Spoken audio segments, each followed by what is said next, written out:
Hello, everybody. I hope you're all having a wonderful Halloween right now. As you could see, we are now. Let me just set this live. We are now live. Hello, everybody. For the second time, I'm not sure if it came through the first time. I hope you are all doing fantastic. Welcome to an impromptu Hemmas Studios Halloween live stream. Since we're coming out of something of a movie lull right now before November comes at us with stuff like Wicked, Predator, Zootopia, and more, I just wanted to take some time and regroup with you guys, touch base, because there's some news to talk about. Warner Brothers might be purchased. Stranger Things is finally, mercifully, coming to an end. And Tron Ares had a monumental, borderline biblical level crash out. And of course, Halloween night is upon us. As we roll into the stream, I'd like to highlight our 2025 fundraiser for our regular charity of choice, No Kid Hungry. So any and all ad revenue or donations from the stream, or if you're watching this stream later on YouTube, any of that goes towards a great cause. Tonight's stream may be a bit shorter than usual. To be candid, I wasn't planning on doing a stream, but actually, one of you, a member of the Hemmas Studios community, reached out and asked if I was having a stream tonight, because I know last year we streamed on Halloween, which inspired me to hop on for a little bit, chop it up with you guys, and, yeah, play it out. And I'm excited to. The game of the night is, as you could see, Crash Bandicoot 4. It's About Time, a game I love, a game I hate at the same time. I'm sure it'll make great stream content, nice relaxing game.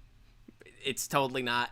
I forget which reviewer broke the game down like this, but they were right. If you're playing the game straight through without caring about completion, banger game. If you're going for 100%, the game is a nightmare. But generally, I really dig this game. Crash moves a lot differently than he does in the other games, and I'm a big Crash Bandicoot guy, so I noticed that. But he has some pretty crazy movement tech. So, you know, we'll see how far we could get in the probably hour or so that I'll be on. So, I just want to see, how's everyone doing tonight?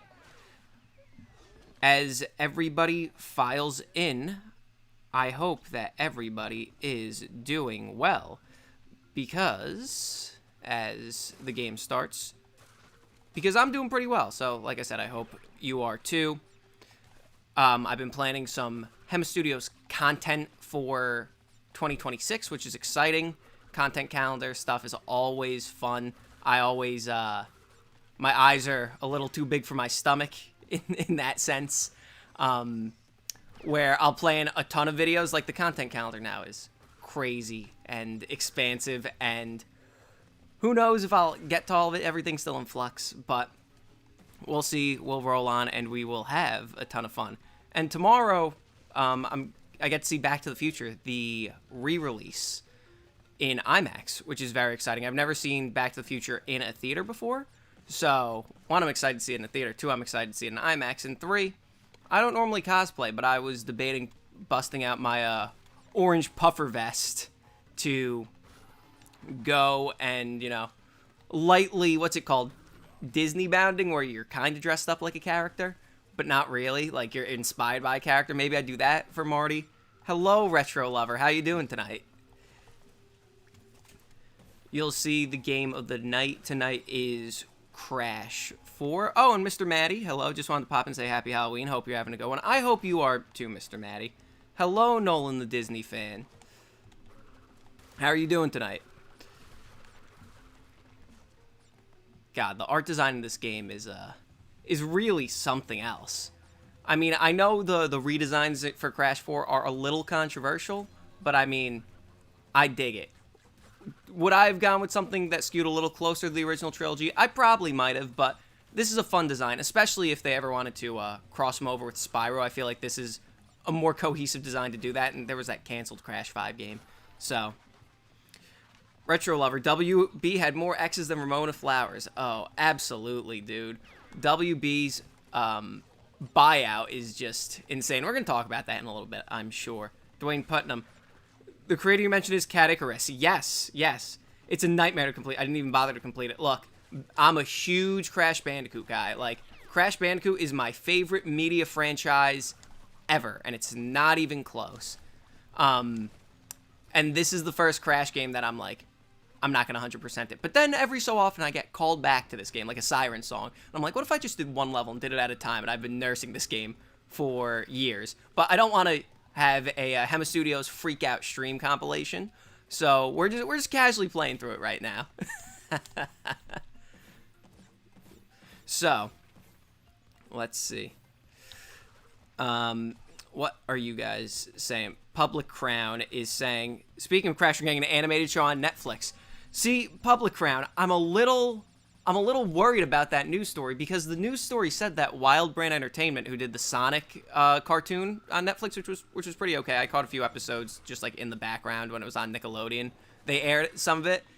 But then Wild Brain came out and said, no, we're not doing a Crash cartoon. So now I'm not sure if the whole story is moot or just the fact that Wild Brain is doing it is a moot point. So, I mean, I hope it happens, but it still, I think, remains to be seen. Retro Lover, this game makes you feel like a Bandicoot. Mr. Maddie, having a great one. Your costume was Robert Pattinson's Batman. Yo, that's dope. When you took the cowl off, you were caked in sweat. Really fun time. I mean, look, you being caked in sweat, I feel like that makes it a little more authentic to the costume. You know, like, have the nice eye makeup covered in just disgusting grime. Like, that first scene when Pattinson takes off the cowl in the Batcave, like, I feel like that's part of the vibe. So, I mean, you might have absolutely nailed the assignment, Mr. Maddie. Retro Lover, when will I put all my live streams on a playlist? I mean, I've some ideas about that. I'm not sure if you were here when I was saying, Retro Lover, that I was planning some 2026 Hemmas Studios stuff. So that stuff might be wrapped in it. Don't want to say, you know, one way or another. I'm being a little cagey about it because I'm not sure exactly what the plan is, but maybe one day. Retro Lover, Crash Prime. I mean, look, I would love, and I said it on Twitter, for the Crash cartoon, if they did do a Crash cartoon, if this hypothetical cartoon was real, what they need to do is literally just make the Looney Tunes, like Looney Tunes shorts, with Crash Bandicoot characters. I feel like that would be such a fun way to do it. And obviously, Crash is inspired by the Looney Tunes, so I feel like that would be a very fun way in, instead of trying to come up with some overarching story that somehow includes all the characters. I mean, honestly, the Crash Bandicoot cartoon that got canceled a few years ago that had the test animation leaked, but there was like 2 versions of it. Both of them were of the same scene, and the art style was slightly different across 2 of them. I've read the show Pitch Bible for that, or the supposed one. I'm 99% sure it's real. And the approach to that was similar. It was just like, hey, Looney Tunes. Like, one of the example episodes in that Pitch Bible is like, oh, Crash, Koala Kong, and Pinstripe are at the beach, and they're all trying to impress Tawna. And it's like described like a Looney Tunes style cartoon, you know? So I read that, and I'm like, oh, that's perfect, of course. So I would just absolutely love if they did something like that. I see Philip in here. Please continue streaming at times. Super convenient to me. Public Crown. Haven't even seen Sonic Prime Season 3. See, I didn't know. I thought for some reason that show only had... Oh, this is a TNT crate. Duh. No wonder I died. I didn't even know that Sonic Prime had 3 seasons. Like I said, I just watched it super casually. Did you not see Season 3 because it started to fall off after Season 2?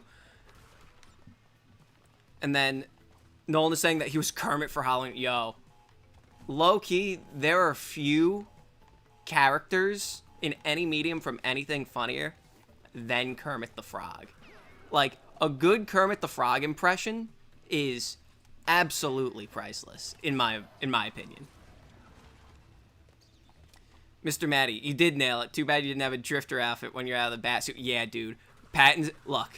Pattinson is like the Ryan Gosling meme where it's like, I'm literally him. Robert Pattinson is literally him when he's like doing the stuff where he's just on the bike as Bruce Wayne. It's so cool. Retro Lover, basically a 7-minute Crash cartoon with 3 segments. Yep, exactly, Retro Lover.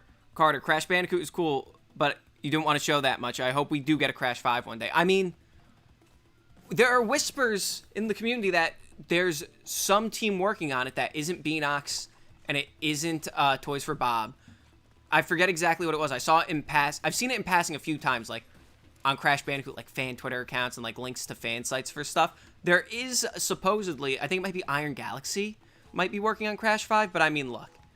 The Crash 5, that was supposed to be a direct sequel to this game, where even before it was the Spyro crossover, where it was going to take place at Madame Amberly's school, and it was going to be like Psychonauts, and you're going into all the villains' minds. That legitimately sounded like the potential to be the best Crash game ever made, because I really love the character, like the whole Crash cast. I just adore. So I mean, I would have really, really dug that. So Draven is saying, I'd be worried about any future physical media release if Netflix winds up buying WB. Oh my God! Look, okay, let's get into it because I see a few of us are talking about it. So, okay, I have this part on mute right now. Let's see if my muscle memory's still good for this, guys. 2, 3, 1, 2, 3, 1, 2, 3, 1, 2, 3, 1, 2, 3. Okay, as I ramble on, I'm not going for all the crates in this. This is fine. So, Warner Brothers is gonna get bought. You know, the rumor, there are a few rumored companies. Paramount looks like a likely buyer. Netflix looks like a likely buyer. Apple. And, I mean, if I had to rank those three, because I feel like those are the three most likely, with Netflix and Paramount being like the head and shoulders 1 and 2. I'm not sure which order that is, though. I would not want Warner Brothers to get bought at all, is the baseline. But if it has to get bought, I mean, I wouldn't be mad if Paramount bought it. I do think it would be funny that then the Nicktoons and all the Hanna-Barbera characters would exist under one roof. I just don't want Disney to get it. Because Disney gets Warner Brothers, guess what? Hey, we're getting Justice League vs. Avengers, and then every DC movie and Marvel movie will have the same tone, and I don't want that. But I think it would be fun if Apple got it. I think it would be fun if Amazon got it. I just don't want Netflix to get it because Netflix is like allergic, and they seem like they're loosening up on this a little bit to releasing their movies in theaters. Like I don't want Man of Tomorrow or Superman 3 or Supergirl 2 or Batman or Wonder Woman when they eventually make those in the DCEU to be Netflix movies. Like that sounds like legitimate hell on earth. So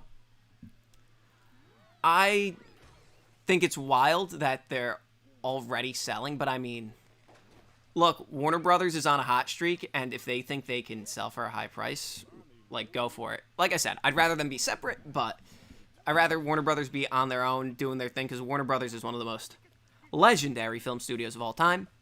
But, you know, if it has to be sold, I just want it to go to a good home, because, like, Paramount would probably be a good home. Apple, good home. Pretty much anything but Netflix at this point. I'm anything other than Netflix and Disney, I'd be pretty amenable to. So.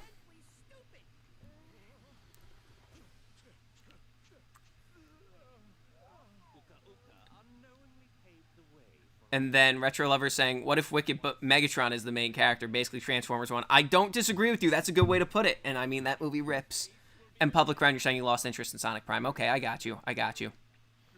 Mr. Maddie saying the whole idea of the drifter is so cool to you because obviously the people would notice guy dressed as a bat compared to a dude wearing a motorcycle helmet. You're so right. Victor's here. Hello. Pizza Chunk. Fun fact, this game is dedicated to Mel Winkler, the original voice of Aku Aku. Oh, yeah. Dude, when I saw that the first time at the end of the game, I'm like, damn, dude. They really, really did their homework.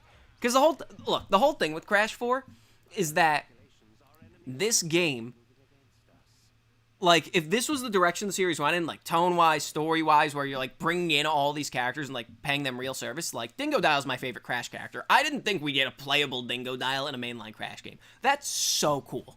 And they did it, you know? It's just the difficulty. Other than that, this game is, like, pretty flawless. So, Ryan, this is a pleasant surprise. Yes, well, it was a surprise to me, too, Ryan. I didn't even think I was streaming tonight, and then, I don't want to blow up which person's spot it is, but somebody who's in the community reached out to me and was like, are you doing a Halloween stream tonight? And I was like, oh, I didn't even really consider that. And then I'm like, wait, I did one last year, and people seem to like it, so I jumped back on. Retro Lover's asking, will I do a video about the infamous Blue Door version of Teenage Mutant Ninja Turtles? I would definitely consider it. And Blue Door is a fascinating piece of the Ninja Turtles lore. So, maybe. Nolan, you're asking my thoughts on Toy Story 5. Nolan, I've never seen you in these streams before, so if this is your first time, welcome. Toy Story 5, man, look. Like I said, I'm not sure if you've been in these streams, but I've gone on record in these streams saying a ton, like Toy Story 4, I can't stand it. I think it ruined, like, Woody and Buzz's characters a little bit. Like, Toy Story 4 is my villain origin story. But, despite that, just because I feel like it's a better way to live, I'm going to choose to be excited for Toy Story 5. I mean, there's rumors that it's going to be a little bit more Jessie-centric, which is cool, depending on how they do it. Because I don't want to start going to potential spoilers, but there's some leaked stuff where I'm like, it seems a little nostalgia baity, but at the same time, there's like a rumored plot point seems a little nostalgia baity. It's not confirmed, so I don't want to say one way or the other what it is. But I'm like, that could be interesting. I mean, I have a hard time believing that it will be worse than Toy Story 4. I just don't see a world where that happens. So, I mean, hope truly springs eternal. And, like, maybe I'm a dummy for thinking this way, but anytime any new Toy Story anything shows up on my radar, I'm gonna at least give it a chance. Because for as many times as, like, oh, Lightyear was bad and Toy Story 4 was bad, there's also, like, 10,000 other Pixar movies that are like, wow, debatably one of the best animated movies of all time. So, even, like, Pixar's B-tier stuff is, like, still awesome, so. And I saw the leaked opening of the movie with, like, the Buzz Lightyears washed up on the island, and I'm like, look, as a comedy, it might be a fun, like, a movie that's a fun comedy, but not necessarily like, oh, this is an all-time Toy Story movie. And even if it's that, and it doesn't betray the characters, I think I'd be fine with that. So, in a nutshell, that's pretty much where I'm at. Let's see what else you guys are saying. Retro Lover, that's OWB. Victor's saying, do a video of canned goods of Toy Story 3, the Taiwan recall version. What? I mean, you guys don't want me to do yet another canned goods on a different version of Toy Story 3 that just seems to manifest out of thin air? I thought you guys liked that before I got to the Taiwan draft. Man, at some point, I'll definitely do the Taiwan version. But I mean, if you guys are like, how does he keep finding these? Honestly, it's by happenstance. So, yeah, at some point, Toy Story 3 Taiwan for sure. Like, obviously, it's a little bit of a bit me not doing it, but like, guys, I know it is by far the most requested video I have ever had, and it's taking a long time because I want to do right by you. Because I do want to point out, somebody, I'm not sure if they're in this chat, somebody correctly pointed out during the Star Command Toy Story 3 video that the part when I'm talking about Circle 7, there is, in fact, a little bit of animation done for the recall draft of Toy Story 3 that can be seen in there. So don't think that, I don't know. I'm doing it in a way that will definitely make it worth the wait for you guys, because that is the #1 priority. Like, the worst thing that could possibly happen to me is I do the video and you guys are like, oh wow, that kind of sucked. What a letdown. I can't believe I was anticipating this for 5 years. And maybe that's my own fault, but I don't think it will let down. I'm pretty confident. I mean, hopefully. So, Philip is saying that Warner Brothers, the best option for a buyout is for Universal, but ideally it doesn't get bought at all. Exactly. Oh, Universal. Ooh. I kind of like that idea if Universal got it. I mean, speaking of Universal, look, I've never seen before the play, but, guys, Wicked 2 looks like a banger for Universal. And there's also a big Universal conspiracy theory I have, that after they do Wicked and it makes money, they're going to go, what other things could we do as a musical? And they'll remember that Robert Zemeckis wrote the Back to the Future musical, and he said, I won't make Back to the Future 4. I will make a Back to the Future musical. And I'm telling you guys, we're going to get Back to the Future, the musical, as a remake of the first movie as a musical. And I've seen the musical, if I could say musical one more time. And it was awesome. It was phenomenal. Like, the soundtrack is legitimately a banger. So, I wouldn't hate that. But my big conspiracy is that Universal's going to pull that movie out of the hat, and Robert Zemeckis will come back and film it, and it's going to kind of be sick. And, like, Alan Silvestri, who did the score... Oh, saved myself there. And that Alan Silvestri, who did the score for the original trilogy, did the music for that, too, and, like, wrote lyrics to the main theme. It was awesome. But anyway... Public Grounds agreeing that he hopes, or they hope, that nobody buys WB. Retro Lover saying, if Paramount bought Warner Brothers, we would have had a Secret War style crossover with Cartoon Network and Nicktoons. I mean, yes. Yes, precisely. So, that was, I mean, maybe it's just a me thing, but that was really the first thing I thought of. I'm like, wow. I think a lot about that Nickelodeon, or rather Cartoon Network ad that played on Nickelodeon, where it's the Cartoon Network characters running around against the orange background, and Double D is like, oh my god, we gotta do this quick, like, we can't be here. And the ad was like, oh, change the channel. And it's like, oh wow, at some point these might exist under the same roof, and that's kind of wild to think about.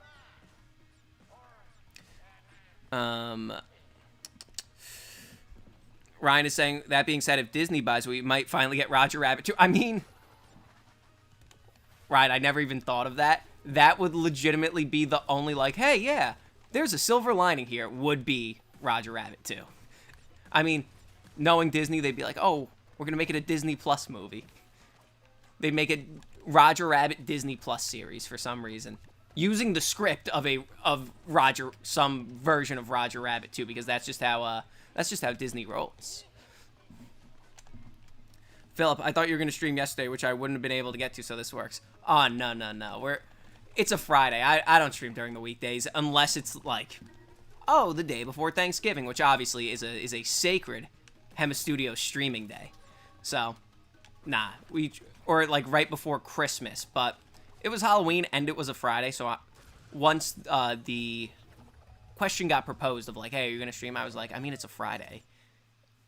And I started stewing on it more, and I was like, yeah, okay. Yeah, Halloween stream for 2 years in a row. This one's always like, oh, will it happen, will it not? So I think I made the right choice streaming. Retro Lover, what if a Secret War style Smash Bros. Film, but with all the video game characters from the past crossover in one film? I mean, that could be cool.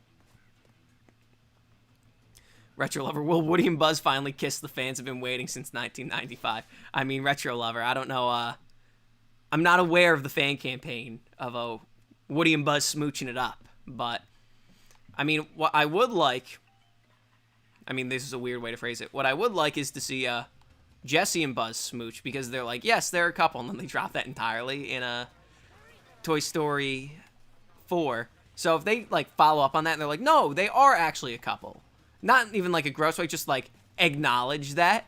I mean, I don't know what they could do to acknowledge that, honestly, but like, the writers at Pixar are pretty smart. So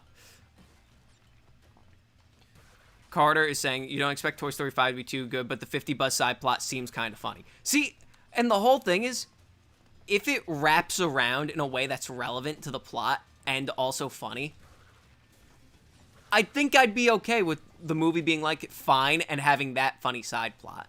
Like, this is going to be a weird comparison. Earlier today, I was talking to one of my friends because he was dressed up as a space cowboy.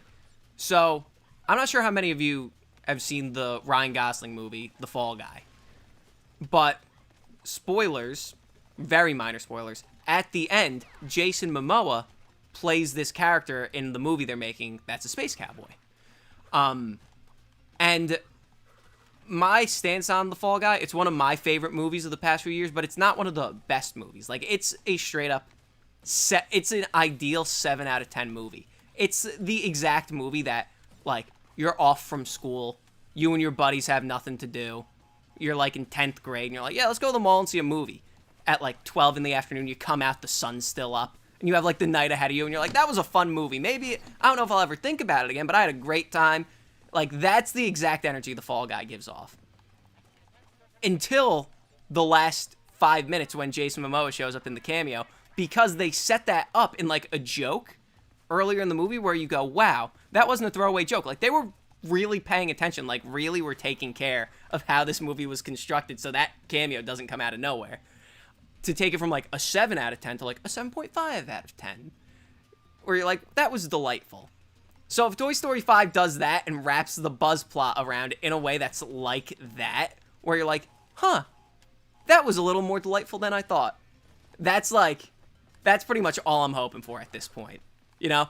Because, honestly, any trip to see Woody and Buzz is a good trip as long as they're acting like themselves. The big problem with Toy Story 4 is that, like, hey, Buzz, who made this whole, this trip across town, you planned all the toys, like, rescuing me, now you're a functioning idiot. It's like, sick. So, like I said, if they just have, you know, oh, the funny buzzes and that wraps back in, because I'm really interested to see how all of this stuff wraps together, like the fact that it's more Jessie-centric, the weird lily pad, the weird potty training toy that's voiced by Conan O'Brien that they showed off. Like, there's a bunch of pieces, and I'm like, how does this come together? And if it comes together in a clever way, which I think it might, I'll be very pleased.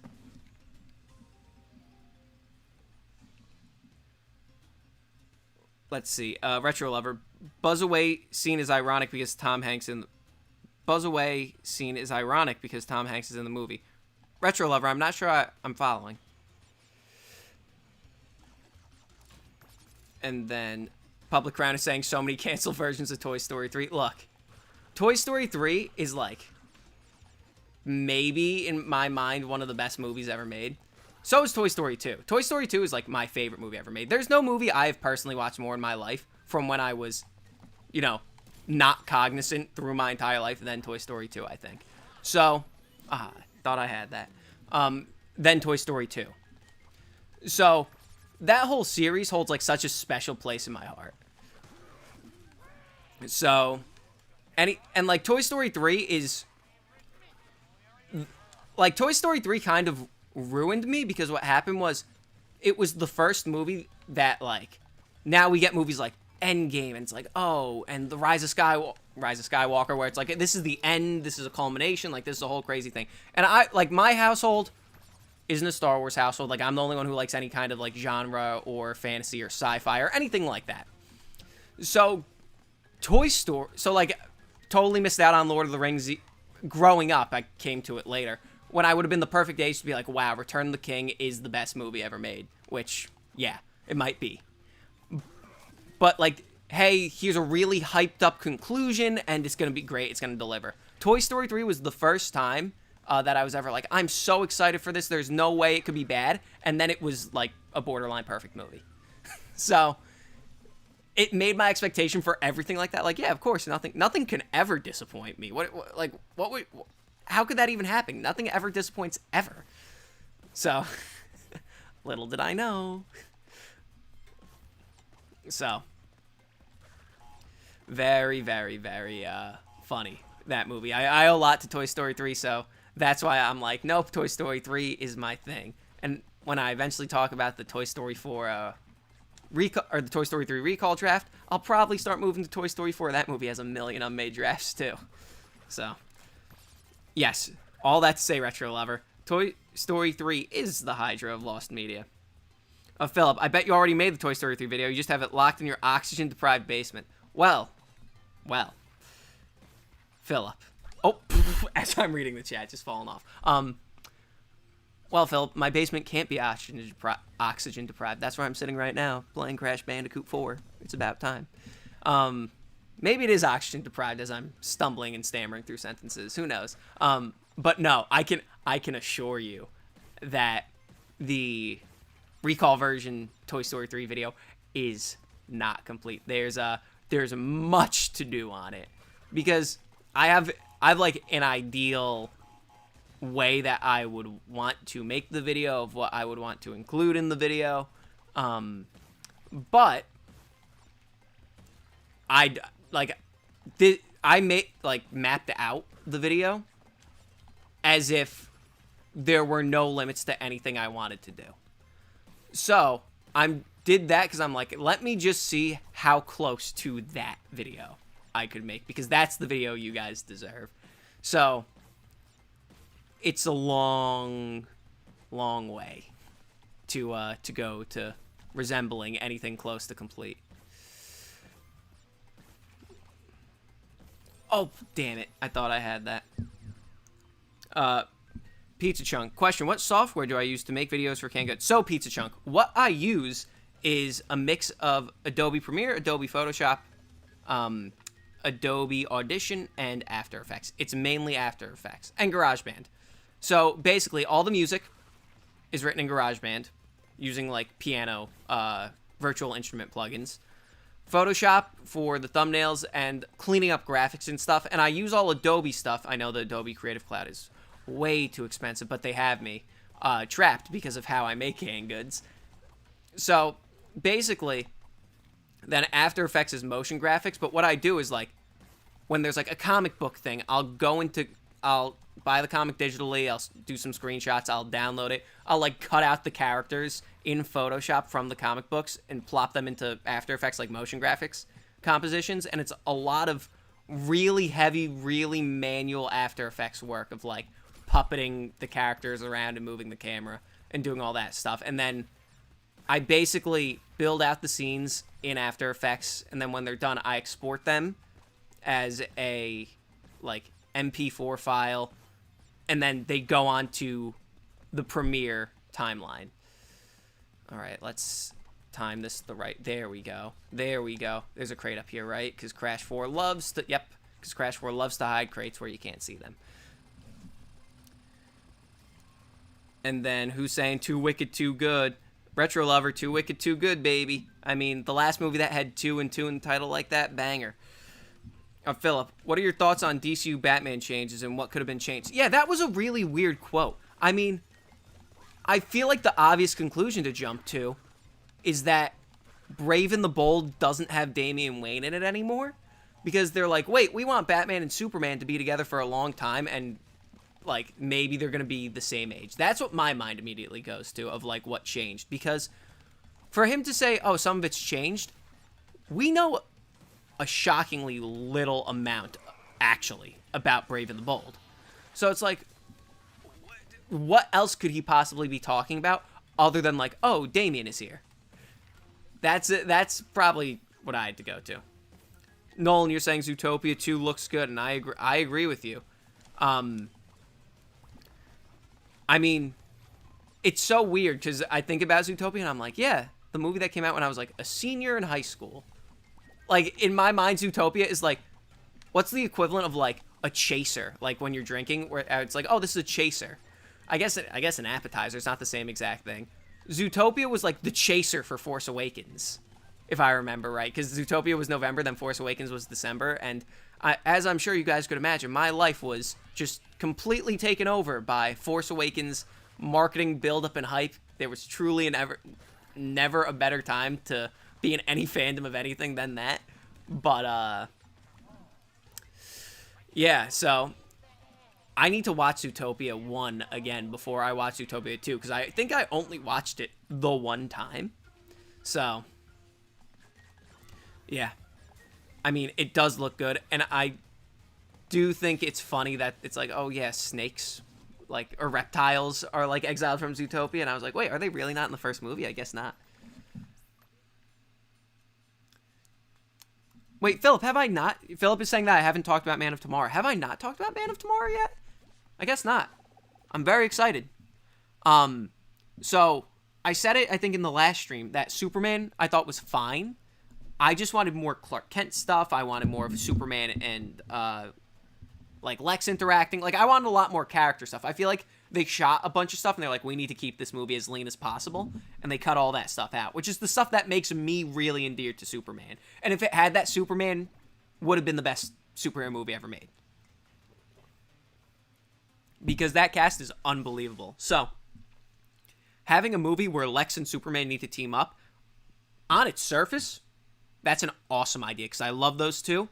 And one of my favorite things about like the Superman animated series is that you see Clark and Lex interacting. You see Superman and Lex interacting pretty regularly. So to get that, like, and the Superman animated series is like my big Superman touch point. Like that's what made me fall in love with the character before going into comics and all of that stuff. So I love that direction as a baseline. But then they're like, oh yeah, James Gunn's tweeting out a picture of the script with a giant brain on it. If a Superman and Lex Luthor team-up movie is how we get Brainiac, that's an idea that, like, I would have never considered. I was, like, dead set when James Gunn was like, oh, it's, like, not a Superman sequel, it's kind of a team-up movie. Like, he had some weird comments, which led me to believe. I was like, oh, this is a Supergirl and Superman fighting Brainiac movie, and I was all for that. But once it's like, oh, it's Lex and Superman fighting Brainiac, I was like, not what I expected. Kind of love it. Really love that. I am a little worried that James Gunn is going to James Gunn a little too hard on this one and be like, and now Peacemaker's here. Which, like, look, I have yet to see any of Peacemaker except for, like, the Justice League cameo at the end of Season 1 and the retcon at the beginning of Season 2, because I've said it on these streams before, like, if you're gonna do a hard break, just do a hard break. Peacemaker, everyone likes it. I'm sure when I watch it eventually, because now Peacemaker is homework, that I will like it. But, like, I prefer my Superman movies a little more classical, and I feel like that's very pretentious to say, but, like, give me the gang. Give me Lex. Give me Jimmy. Give me Lois. Give me Perry and Kat. Like, we didn't get a ton of them in Superman. That would, like, I would have liked to see a little bit more of them. So I hope that Man of Tomorrow, if they just, now that they're like, people really like this Superman in his world, that they just really lean in, and even though James Gunn says it's not Superman 2, just really blow out Superman's part of the DC universe, you know? So the possibilities are abound. And there was also a recent casting leak for the villain where it's like he's going to be in heavy prosthetic. So it's like, even if it's not Brainiac, it's like, okay, it's either going to be Brainiac or Mongol. It's not going to be Zod for the 90th time, which I really dig. So, Malfunction, will he do the Zootopia alternate plot video you recommended for the release of Zootopia 2 in November? Malfunction, I do remember you recommending that. However, I don't think I am going to have time to get to that because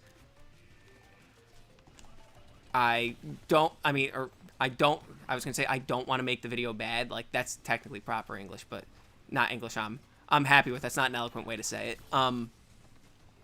I don't think I'd have enough time to make the video in a way that I would be satisfied that lives up to my standard for this stuff. So, and again, I haven't watched Zootopia since it came out. So, it's not like a movie that I could go in and just be like, let me make this video, because I'm like, I don't remember a ton of it. Like, obviously, I remember the sloth scene. Like, there's some things I remember, but I'd want to be, like, super, super familiar with the actual movie before I made a video like that. So, unfortunately, maybe when they do Zootopia 3, I'll come back around to it.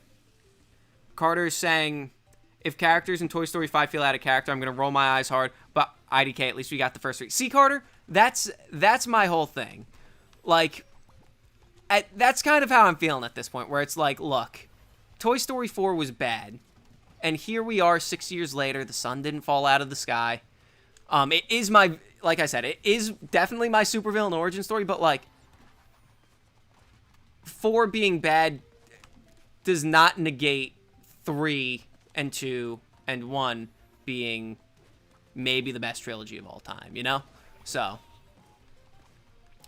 in that sense, Exactly. Even if it's horrendous, Toy Story 1, 2, and 3 still exist. And I mean, look, if it's horrendous, at least it will balance everything out, and we'll have a bad Toy Story trilogy with 4, Lightyear, and 5, and a perfect Toy Story trilogy. So, I mean, maybe this is what we need to do to bring the universe back to balance. Maybe we need to sacrifice Toy Story 5. And then, you know, they can make Toy Story 6 and 7 and a Woody's Roundup movie. Or, like I've been saying for years, guys, we got to get a Woody's Roundup Disney Plus show. Like, of all the, oh, we're going to make this a Disney Plus show.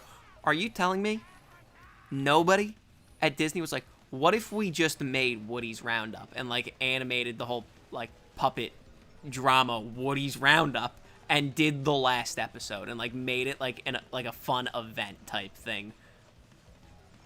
Like, I think that would be neat. But if they did a Roundup movie, you know, just it matches Lightyear. And then, you know, we could have a trilogy of... We could go back to having good movies, I guess. Not for nothing. Like, sections like these are just so straight up Crash Bandicoot. But I will say, this...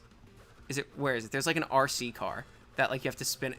Like, what normal person is gonna understand that this is how you get one of the colored gems in this game? The only reason I know is because I've played it. I've been around the block before. Like, no person would know that. Anyway. Philip, you watched the Toy Story trilogy back-to-back a few months ago, and they're all still as good as you remember. Dude, those movies are like... It's crazy, truly, how flawless. Like, Toy Story 1 is incredible. Toy Story 2, I was thinking about this the other day. It might be perfect. Toy Story 3 also might be perfect. Toy Story 2, like, objectively is probably stronger than 3, but, like, I feel like that's made up for by 3 having maybe the best last 15 minutes of any movie Pixar's ever made. Like, the whole thing with Toy Story 3 is the genius of that ending is that for 3 movies, you hear Woody going, Andy, Andy, Andy this, Andy that, Andy this, Andy that. And it's like not even really relevant to the rest of the story. Like, you have no idea. Like, you know Andy loves Woody. But, like, by his actions. But you never hear him verbalize of, like, hey, Woody is my absolute dude. You know? But the catharsis in Toy Story 3, like, you have this beautiful playtime scene, and then it just turns into, basically, Andy saying all the things that Woody has wanted to hear this entire time. Like, Woody's been my best friend forever, he'll never give up on you, he's the best, blah, blah, blah. That entire thing is the exact, you know, catharsis for not only Woody, but for the audience when you get to the end of that, you know? So, yeah, it's absolutely fantastic in the sense that you get the same closure that Woody gets. So, also, let me just pause this really quick. It says the stream is dead right now. Guys, are you still here? Sorry about that. Let me just pull this up really quick. Because it's saying that there are 0 people left watching the stream, which is weird because it went from 0 to 60 immediately. Huh. Somebody fire in a chat and just let me know, please.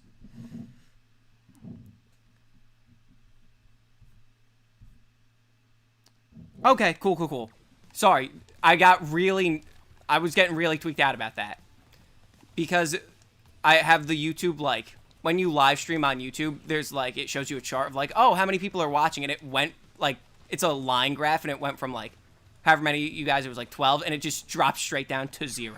Okay, sorry about that. But, yeah, nah. So, oh, damn it, okay. So, now that happened, let's, first off, I should probably skip this level. I want to talk to you guys. So we're going to quit back to the map. So, anyway, Retro Lover found animation of Buzz 2000 from the direct-to-video version of Toy Story 2. And it was wild, by the way, that Buzz was the same, like the Search and Rescue Buzz Lightyear toy from 2001. Like, they reused that design in an actual Buzz Lightyear toy. That was sick. Nolan, you're saying that Toy Story 2 is better than the first one, which I completely and totally agree with you on. And it's funny because growing up, my older brother is like a big Toy Story 1 is better than Toy Story 2 defender. And I'm like, dude, you are absolutely cracked. He thinks Toy Story 1 is better than Toy Story 2, and he thinks Shrek 1 is better than Shrek 2. And I'm like, look, I feel like that's the older brother, little brother dichotomy just writ large out on the big screen. Actually, you know what I'm going to do? I'm going to quit to the map, and I'm going to start the level again, because we got to start that level again. I don't like that I died that early in the level. ASM, hello, howdy. Amazing Spider-Man, your Hydra of Lost Media is the Godfather 3. Retro Lover, you love to call the first 3 Toy Story films the Andy Trilogy. Philip, I'm turning the Recall Draft video into Multiverse of Madness. Oh, Koopa Killer 2. Yo, that's funny, Yoshi. Koopa Killer 2S, that's awesome. Retro Lover, what if the DCU Brave and the Bull film, but the tone with the Batman of the Brave and the Bull cartoon? I mean, I feel like the movie might have that kind of flavor. Like, I feel like this Batman's going to be distinctly more fantastical. ASM saying that I'm old because Zootopia came out when I was in high school. Yeah, man. I mean, there was a run when I was in high school, like my senior year, where it was like Force Awakens, Zootopia, the Jungle Book remake, where I'm like, damn, Disney's cooking right now, you know? So that was also Batman vs Superman came out that year. Like, oh god, dude, it was a time and a half, going out on a real high note. And then I remember graduating high school, then walking to the Best Buy near my house the next day, or maybe driving there after. Me and my band were practicing something, and I like remember going there like the day after I graduated to pick up the Batman vs Superman extended cut on Blu-ray, and guys, I was jazzed to watch that movie, and boy howdy, did it deliver. I'm a little bit of a BVS defender, even though I acknowledge that a lot of shortcomings in that movie, you know? So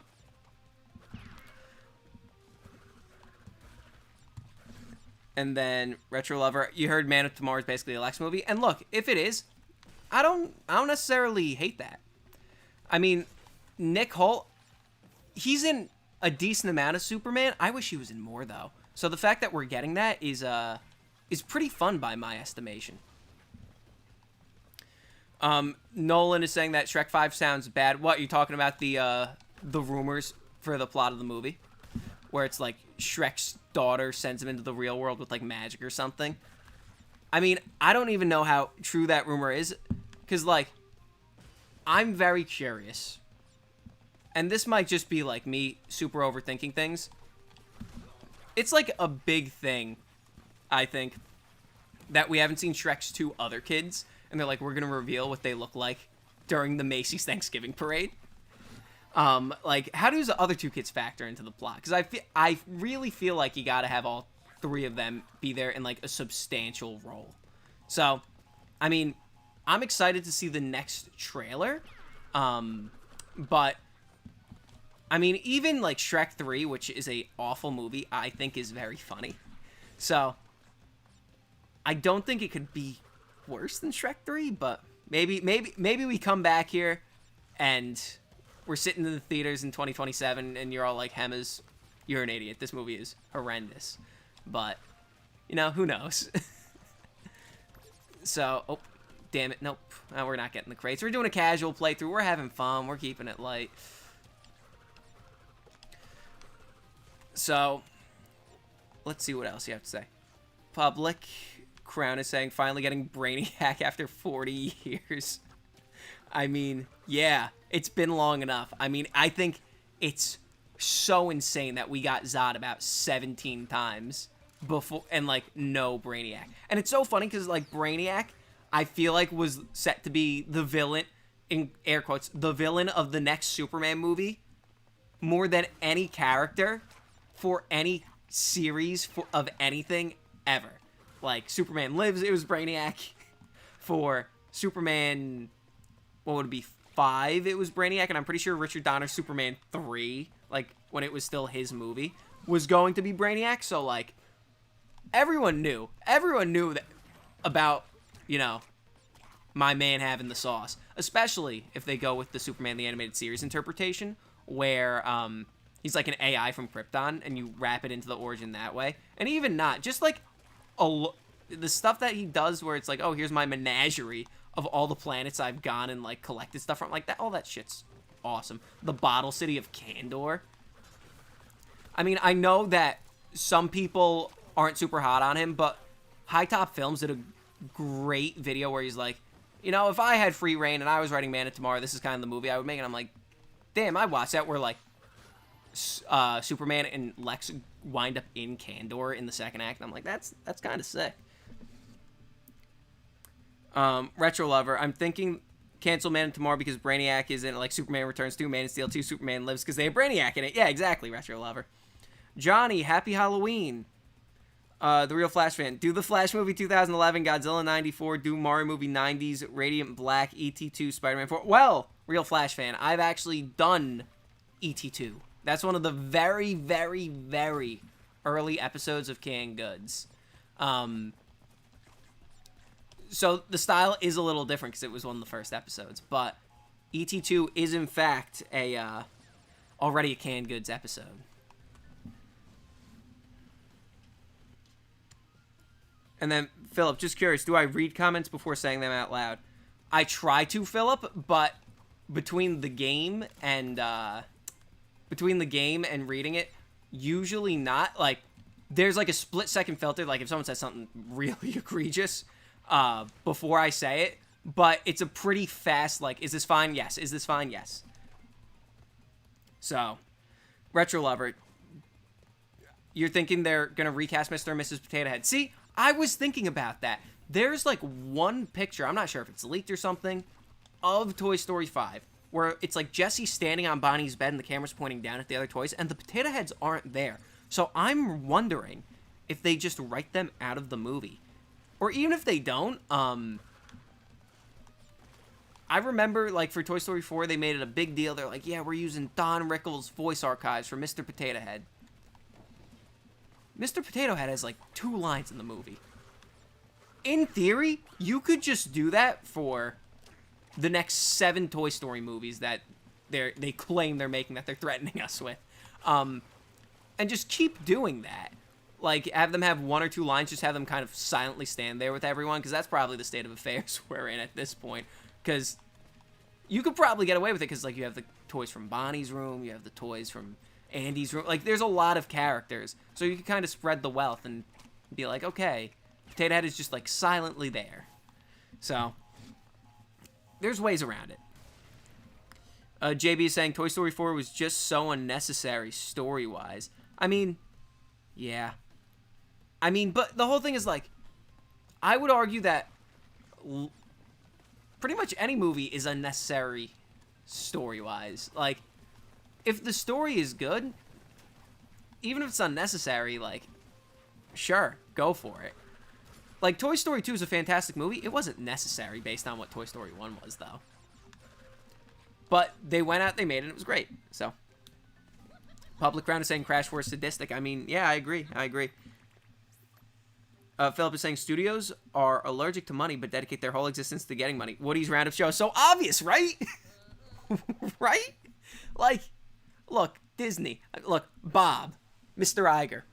I know you're watching this. I know you watch all my live streams at 9:45 from New York.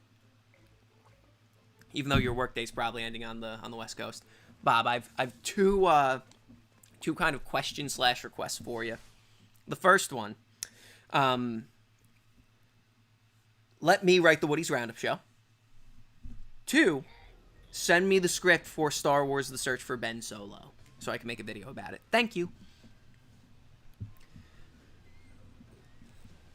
So, Ben is saying you were fine with Toy Story 4. Now everyone's catching up with when I basically had a stroke and was like, oh, the stream shut down. Okay. Hang on, guys, I'm coming. Retro Lover, you think Toy Story 4 is weak of the weakest of the saga, but you don't think Toy Story 4 is so bad that it killed your grandma. I mean, look, to each his own. Honestly, I mean, have I told the Toy Story 4 story on stream of, like, when I saw it, the whole experience where there was, like, the crying baby next to me and I was tweaking out and my friends were, like, hysterical laughing that I was just so crestfallen? I mean, that's basically the whole story. But my friends to this day are like, the baby is the true villain of your life. And I'm like, maybe that baby is. Maybe that baby was like a government spy. Maybe the baby was a psyop. So, if you want to look into my psyche. So, yeah, Toy Story 4, not only was I like, yeah, I'm not really a fan of this, there was also a crying baby next to me the entire time. That the baby was like way too young to like even understand what's going on. It was because the mom wanted to watch Toy Story 4.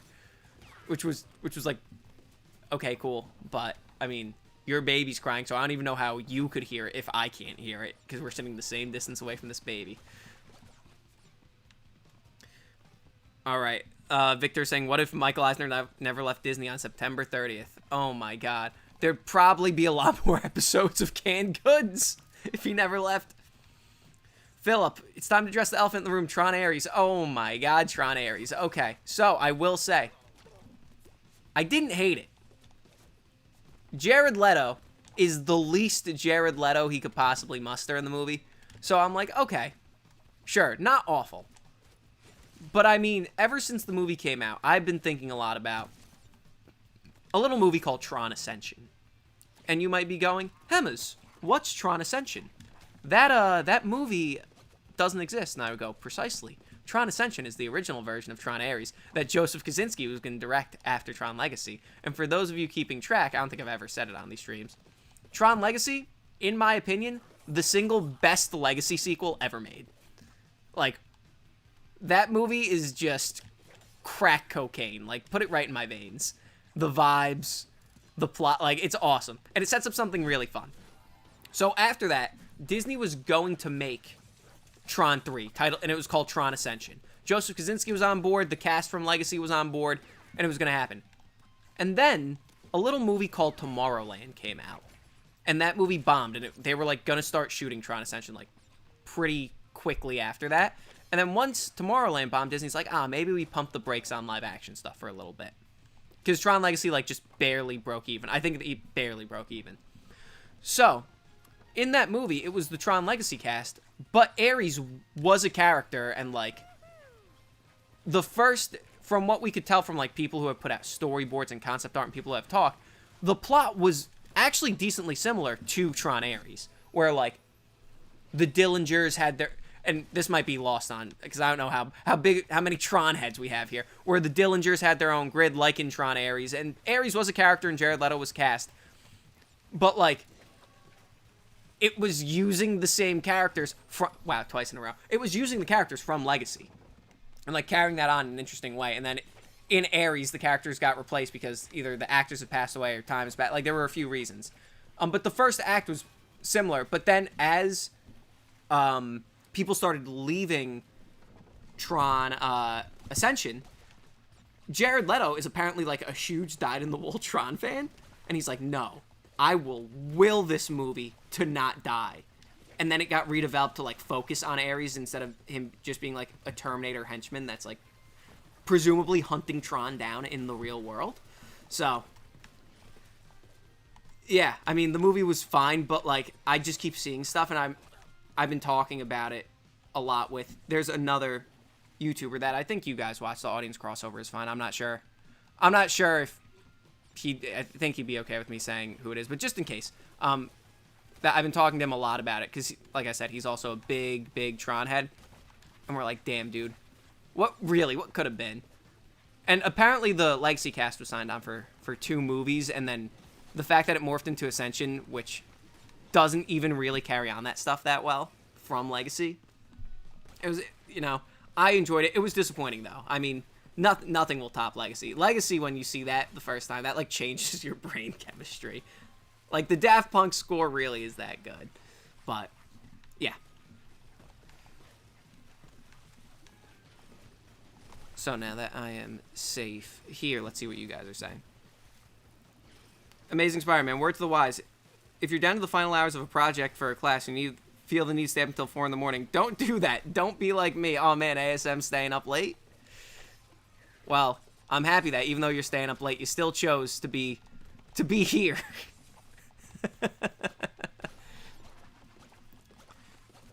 And Phillips agreeing. Look, I'll tell you guys a piece of Hemmas lore from when I was in high school, which ASM is saying is ancient. I was a sophomore. Yeah, sophomore when Frozen came out. Whenever I'd have projects, I'd procrastinate until the absolute last second. And as a meme one time, and as things that start off as a bit or a meme in my life quickly devolve into just reality. It happens every time. One night, it's 2 in the morning, I'm working on homework, and I'm like, damn, it's time to put on the Frozen soundtrack and power through getting this homework done. And then that turned into the rest of high school. Anything, hard going on in school, we're throwing on the Frozen soundtrack at 2 in the morning and getting it done. That's how we're doing it, ladies and gents. And let's see. Retro Lover saying, what if the real world in Shrek 5 is actually the live-action version of the fairy tale world? See, I think that could be funny. I don't know how well you could even really do that, though. Just because, like, I get the idea. Because, obviously, it's like, oh, Disney does the live-action remakes, like, it's kind of a spoof on that. So, I do get that, but at the same time, I'm like, can't we just make, like, this is the reintroduction to Shrek. Like, I don't think they're just making Shrek 5. They're making Shrek 5 with the intention to make a Shrek 6 and 7 and 8 and 9. If you introduce the real world, I feel like then that kind of has to be in the rest of them following on. JB is asking, isn't Shrek 5 directed by the same people who directed Puss in Boots: The Last Wish? I don't know. If so, though, I don't think we have anything to worry about because Last Wish was fantastic. Thoughts on Smurfs 2025? Haven't seen it. And I see ASM is correcting me that Donner wasn't involved with Superman 3. One of the producers wrote a treatment with Brainiac in it. Oh, because ASM, I read something at some point that one of the producers mentioned that, like, had Richard Donner, or maybe it was Richard Donner himself, was like, if he was there, if Donner was involved, like, his idea for the third one, even when they were doing the first and second one, would be Brainiac. But now that you're saying that, I'm not super confident in that, so I take it back.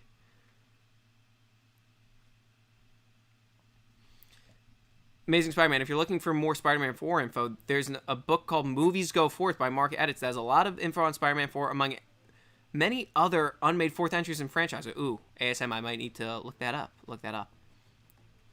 SMO, did I make the music on the intro and outro of the videos? Yes, I did. I'm always very surprised and very flattered how people really like that music. Honestly, I'll tell you right now, one of my big inspirations for that was Gamma's theme from Sonic Adventure, where it has, like, in the intro, there's, like, some weird industrial, like, shoo, shoo, shoo, like, it's like a synth. I don't even know what it is. But the ba-na-na-na-na-na, like, sample that I use that, in a weird way, has kind of become the main theme of the channel, because even in early videos, like, I had, like, a jingle that was those 3 notes, and then the sample wound up also, later on when I did, like, that beat, wound up being the same notes in that pattern. I'm like, this is meant to be. This is a match made in heaven.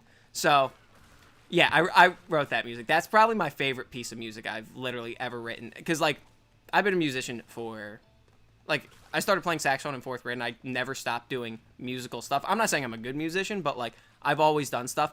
That beat, the background theme music that plays during canned goods, that's by far my favorite piece of music I wrote. And I wrote it really fast, and I'm like, yeah, this is fine, I guess. And then over time, it's just grown on me so much. I mean, I guess it would have had to, that it shows up in all the videos, and I hear it so much. At this point, I think I hear it in my sleep. So, Retro Lover. Now I'm worried that the upcoming Master of the Universe film, because Jared Leto is Skeletor, knowing him, box office curse. I mean, look. He's in heavy makeup. And I mean, look.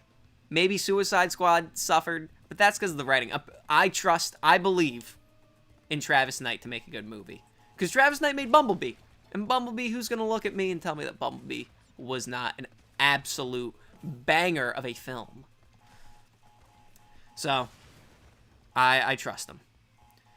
I think Travis Knight is powerful enough to break the box office Jared Leto poison curse, you know? And then, wait, didn't they announce a Hotel Transylvania TV show? See, I don't know. I was never big on Hotel Transylvania, Nolan. Amazing Spider-Man is saying, hello, it's me, Bob Iger. Wow, ASM, I didn't realize you were Amazing Spider-Man. I should have known. Because, you know, Disney technically owns Spider-Man, except in the movies. You're making a cinematic universe live-action Woody's Roundup, and I'm having War of the Worlds 2025 guy write Woody's Roundup. Look, I haven't seen War of the Worlds 2025. I've seen clips, though. And, sure. I mean, that's a true monkey's paw situation right there. That's very funny. And then, ASM, I've also fed all copies of The Hub for Ben Solo to my dog. That's awesome. Tomorrowland, awesome trailer. The movie was shite. Yeah.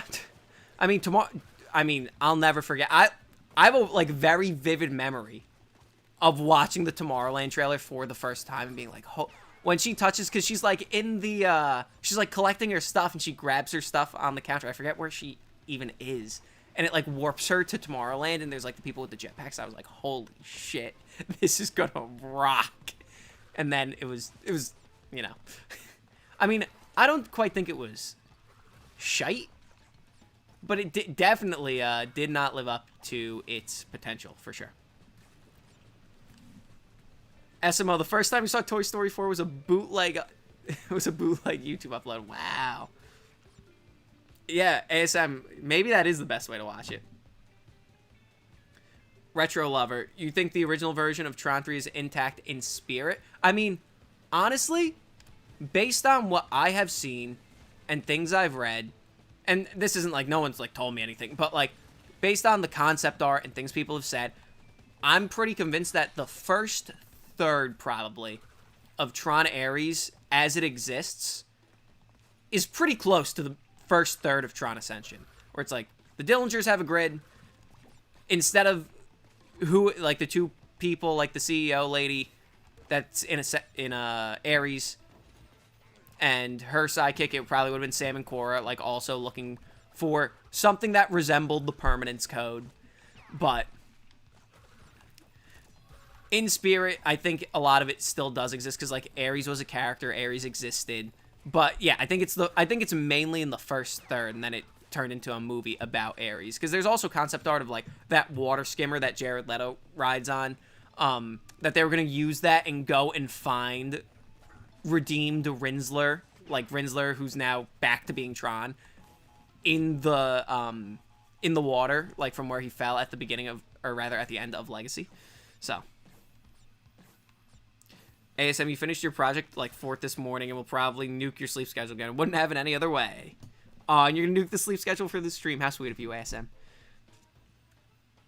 Philip, what happened to some of my shorts like the Be-Free one? Well, Philip, I mean, to be totally candid. So basically what happened with that short was, and I think I explained it in the comment section of the short when it was still up. There was an artist who I'm not going to name who worked at Pixar who had it in their portfolio. And it was on their portfolio, so I went, okay, this art is on their portfolio. Therefore, I assume this was cleared with Disney that this could be here. So, thinking nothing of it, I used the art in the short. So then the short comes out, it blows up, it becomes my biggest video ever. And then the artist in question reached out to me and very kindly was like, hey, that shouldn't be out there. Is there any chance you could take it down? And look, YouTube views are nice, I'm not in the business of ruining anybody's life. Because, like, last thing I want to do is be like, no, the short stays up, and this poor person, like, can't get a job because of me. So, that's the reason why the Be Free short is gone. And then the other short, I assume you're talking about the original 9-movie Star Wars trilogy, Star Wars plans. So I was watching that short, you know, I did it based off of what, was it Gary Kurtz who said it? Whichever producer said it. I was watching a video that was like somebody piecing together all public statement. I forget who did it because it's a fantastic video. Someone piecing together basically all the public statements that George Lucas ever said about his sequels and stuff like this. And, like, basically gave probably the straightest answer you could of, like, George Lucas's plans for what the sequel would have been based on what he said and what he didn't say and conjecture. Like, all weird different pieces that piece together. And they made the point in that video that Gary Kurtz, what he said, doesn't even make sense for the time period he said it. And, like, what he knew and didn't know at the time. And after seeing that, like, it was enough to convince me. I'm like, yeah, probably. So, that is why I unlisted that short, because I'm like, this is basically conjecture at this point. And if there's any conjecture on anything, I'd rather err on the side of caution. Like, my whole thing, I'm very anal about making sure that if I make a video and tell you guys about something, that I can 100% stand behind the fact that, like, this is real, you know? Or it's real enough that, like, it can't be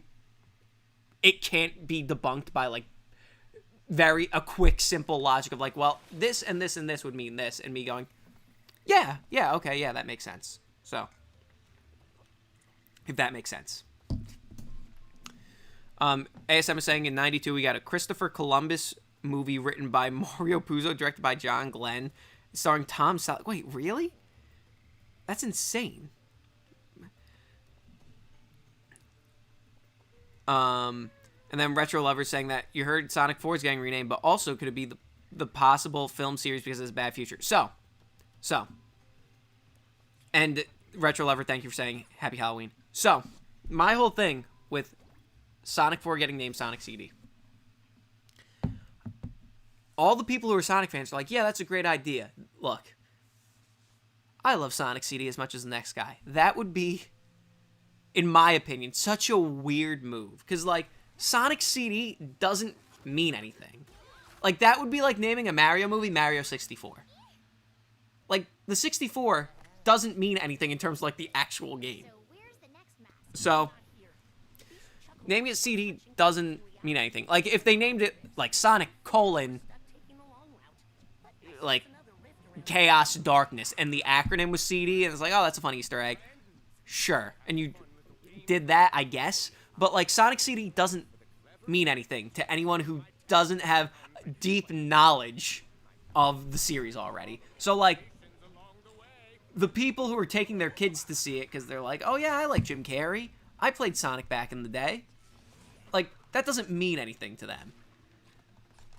It's just easier at this point. You're calling it Sonic 1, Sonic 2, Sonic 3. Just, I mean, at some point, I'm sure they'd have to drop it and go subtitles. And maybe they do go subtitles. And this one isn't Sonic 4, and it's called Sonic Stardust Speedway or something. Like, you know? And just using that as an example, obviously. I don't know if Stardust Speedway even makes sense. Or Sonic Future Tense or something like that. I think that might be the name of a Crash Bandicoot level. But doing something like that, sure. But as far as calling it CD, I don't know. I do like the idea of them going to the dark future. And I mean, there was concept art from Sonic 3 that, I mean, there's nowhere else it would have fit, because it's concept art of Metal Sonic and, like, Emperor Robotnik in the future, and it's Jim Carrey. So, I think they left it vague because they didn't know if Jim Carrey would come back for a fourth one. I think they're like, okay, we might have been pushing our luck with 3. So, I wouldn't doubt it, though, if they're like, yeah, this is the darkest Sonic movie. Sure. I mean, look, once they make once they bring my dreams into reality, Mr. David Ellison, who runs Paramount. I know you also watch these live streams. So, if you want to greenlight a Shadow the Hedgehog spinoff movie, your boy Hemmas will do you the honor of writing it for free. Just give me like 1% of the film's gross. So, Nolan, you're excited for Ice Age Boiling Point? See, I stopped watching Ice Age after, what's the fourth one? Dawn of the Dinosaurs? Or what's the third one? I think that's the one with the dinosaurs. That's the last one I watched. But I think I've actually only ever seen the first Ice Age more than one time. Not to say it's bad, just like Ice Age 1 I really liked, but 2 I really liked the game. Ice Age the Meltdown. But yeah. So, Philip, did you hear about the Transformers G.I. Joe crossover series? Where it's apparently like it's a little more adult from my understanding, which could be cool. It's with like the people from Invincible, or as the tone of Invincible, as some tie to that. So, yeah, that could be cool.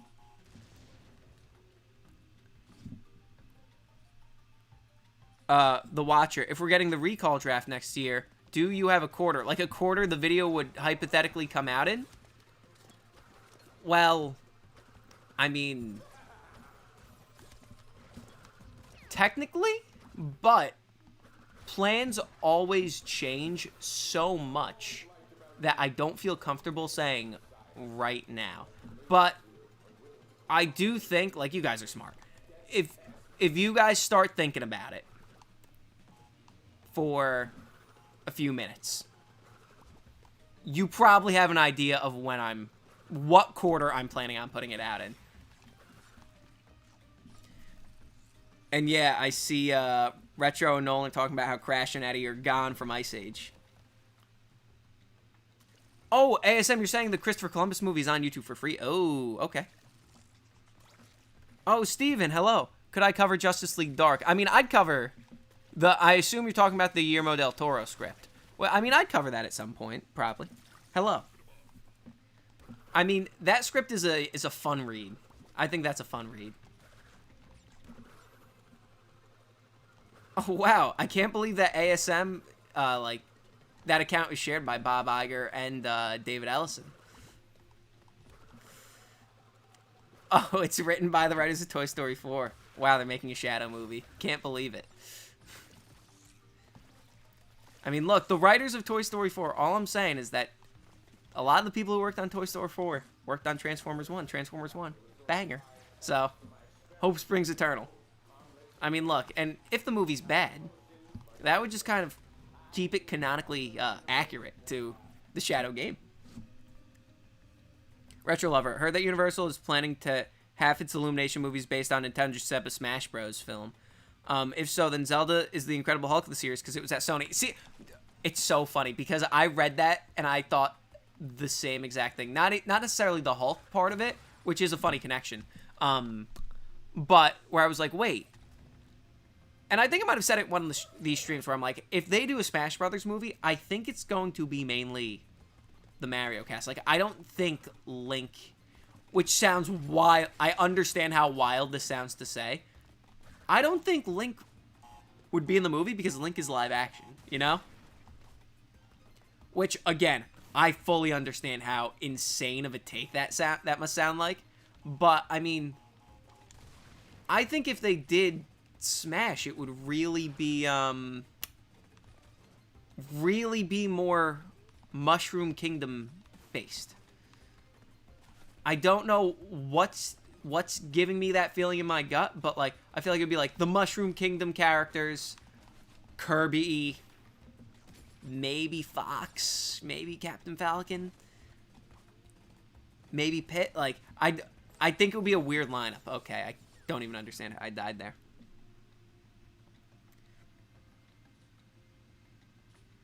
The Watcher, how would you figure that out? Like a time between previous episodes? Nah, Watcher. This is going to sound super vague. It's going to hit you at some point. Just, how do I say it without saying it? There are some clues. Steven, also there's Green Arrow Supermax. It's not that bad. Oh, look, Green Arrow Supermax is a video I would love to make at some point. Retro Lover, will you talk about the Justice League script that was written after George Miller's Justice League before Snyder's? Oh, the Will Beal one.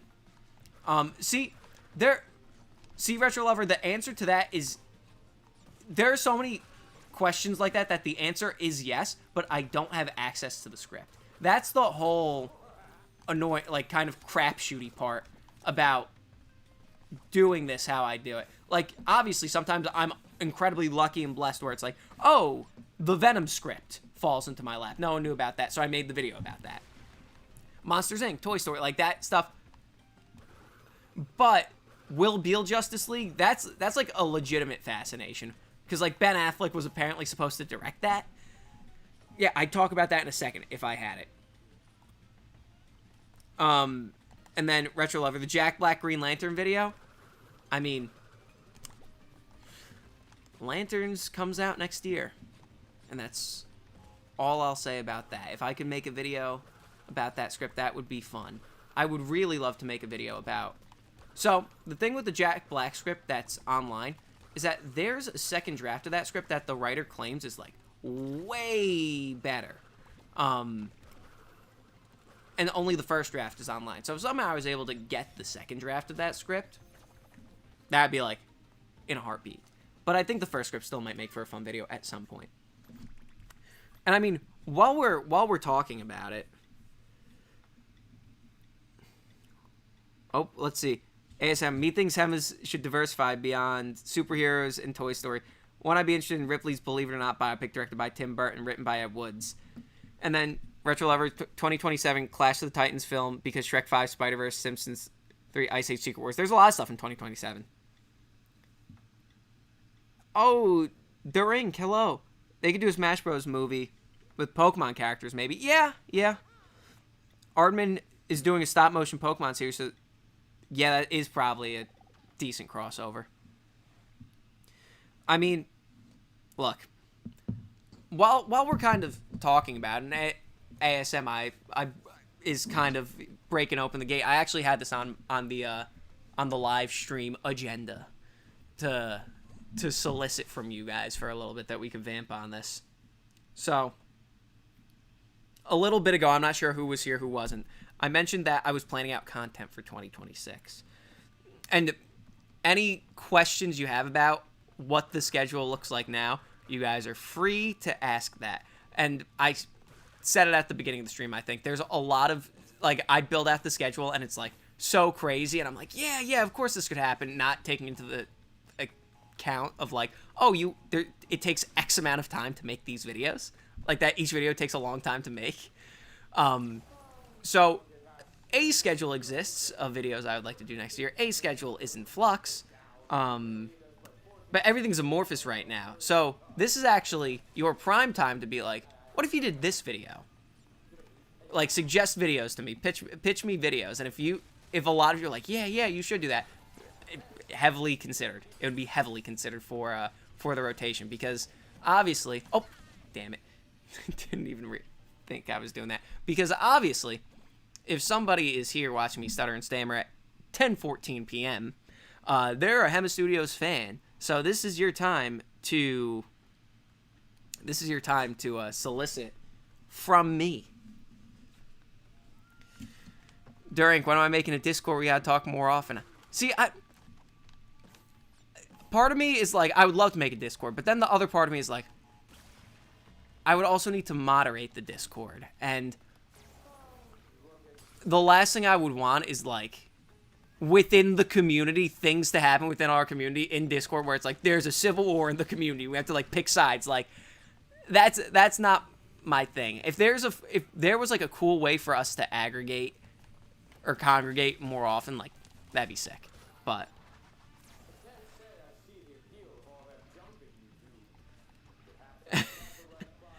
The Watcher, how do I know when the recall draft's coming to Ace? I'm just saying, let him cook. Look, I stand by the fact that you guys are smart, that I feel like I've given enough hints, not necessarily in this stream, but just, like, as I've talked throughout the years and comments in, like, the other Toy Story videos, that I've been like, I think you guys could get a decent idea of when it's happening. But Retro Lover, are there any canceled DC and Marvel films you want to talk about? I mean, with, reality being no, with like the bounds of reality not being constrained, which is a weird way to answer it. Like if I had access to every script, if I'm like I want to make a video on this and like the script just materialized in front of me and it was the real thing. I mean, the Ben Affleck Batman movie, the Civil War video that I enlisted because I learned more information about that made 50% of that video move. I would want to remake the Civil War video. Like the X-Men Fantastic Four Daredevil crossover movie that Fox was working on that was supposed to reboot all of those characters. Like, I'd love to do a video on that, like a full video. I would really, really, really, really adore the chance to, maybe more than anything else, to talk about Spider-Man 4. Like the Gary Ross script that was going to be filmed. I think I've mentioned it on these live streams before. There's a video. I forget exactly what it's called, but you can find it on YouTube. It's something to the effect of Tobey Maguire talks about Spider-Man 4 3 days before it was canceled, or like something like that, where it's the title is like Tobey Maguire talking about Spider-Man 4 right before it was canceled. Where he's literally in the video, he's like, yeah, we're going to go start shooting it soon, and like what Sam has cooked up, it's really, you know, it's really interesting.